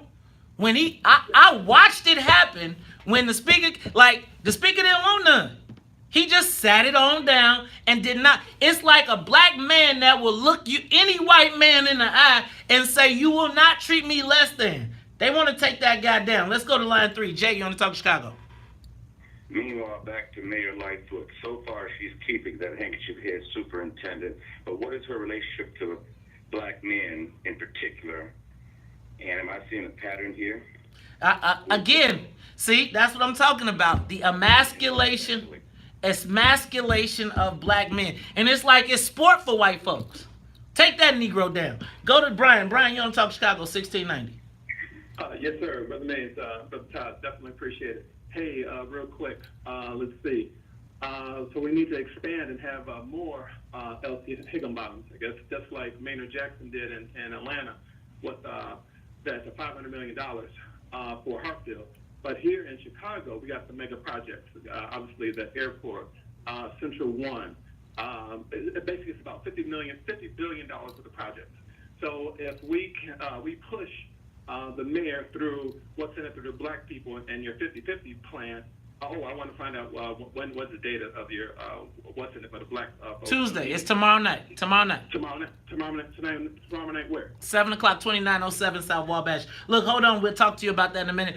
Mama D, you got the last one, but you got to do it in a minute because I got to close. Okay. Good morning, good guys. Good morning. Mr. H is the sponsor of Bob Shaw's BS show on WVON. And like Dr. Wilson said, white folks can't tell them what to do with their money. I'm concerned about Alderman Bill, who I gave a thank you during the public comment period for his resolution on Wayne Field. I'm concerned about him and that he won't end up like with that shellacking that the mayor gave to Alderman Lopez and Burks because of punishing your enemies and rewarding your friends. And that is the game of politics, right? I'm going to say this. I'm going to say that Mr. H, LZ Higginbottom, for all intents and purposes, has put his name, money, and his mouth where he said he would. I think it is very disconcerting, and it should be of issue to every black person when the largest black employer in the city of Chicago comes under attack. When after years and years of assisting and from the Defender to countless organizations, people, and places, and I want to be 100% clear so that when COINTELPRO, COINTELPRO got some too. But what I am going to tell you is that there is nobody that has come to the old man for help that he is sent away without help. Now, it ain't always been money. But what I want to be clear is, even for when COINTELPRO wanted to start a business, the first place you go is to the old man. When the streets came, when issues occur, there has to be somebody that we can go to that we can trust. Lori, you don't even know. You just got here. And so before you allow someone to pick a fight with someone who could probably help you solve the issues in the city, you got to remember, we not letting no more white folks pick our leaders, period, point blank. Look, for Annette Flournoy in the newsroom, for the Wonder Twins, Sonia Escobar and Sonia Tompkins, for my co-host Todd Stroger, I'm a little ticked off this morning. I'm a little ticked off. And I'm just going to say, just like we said, hands off to Kim Fox, hands off Mr. H. And if you don't like it, you can still tell them. May said, we out of here. Peace. The talk of Chicago and the voice of the nation. 1690. All right, y'all. We out of here.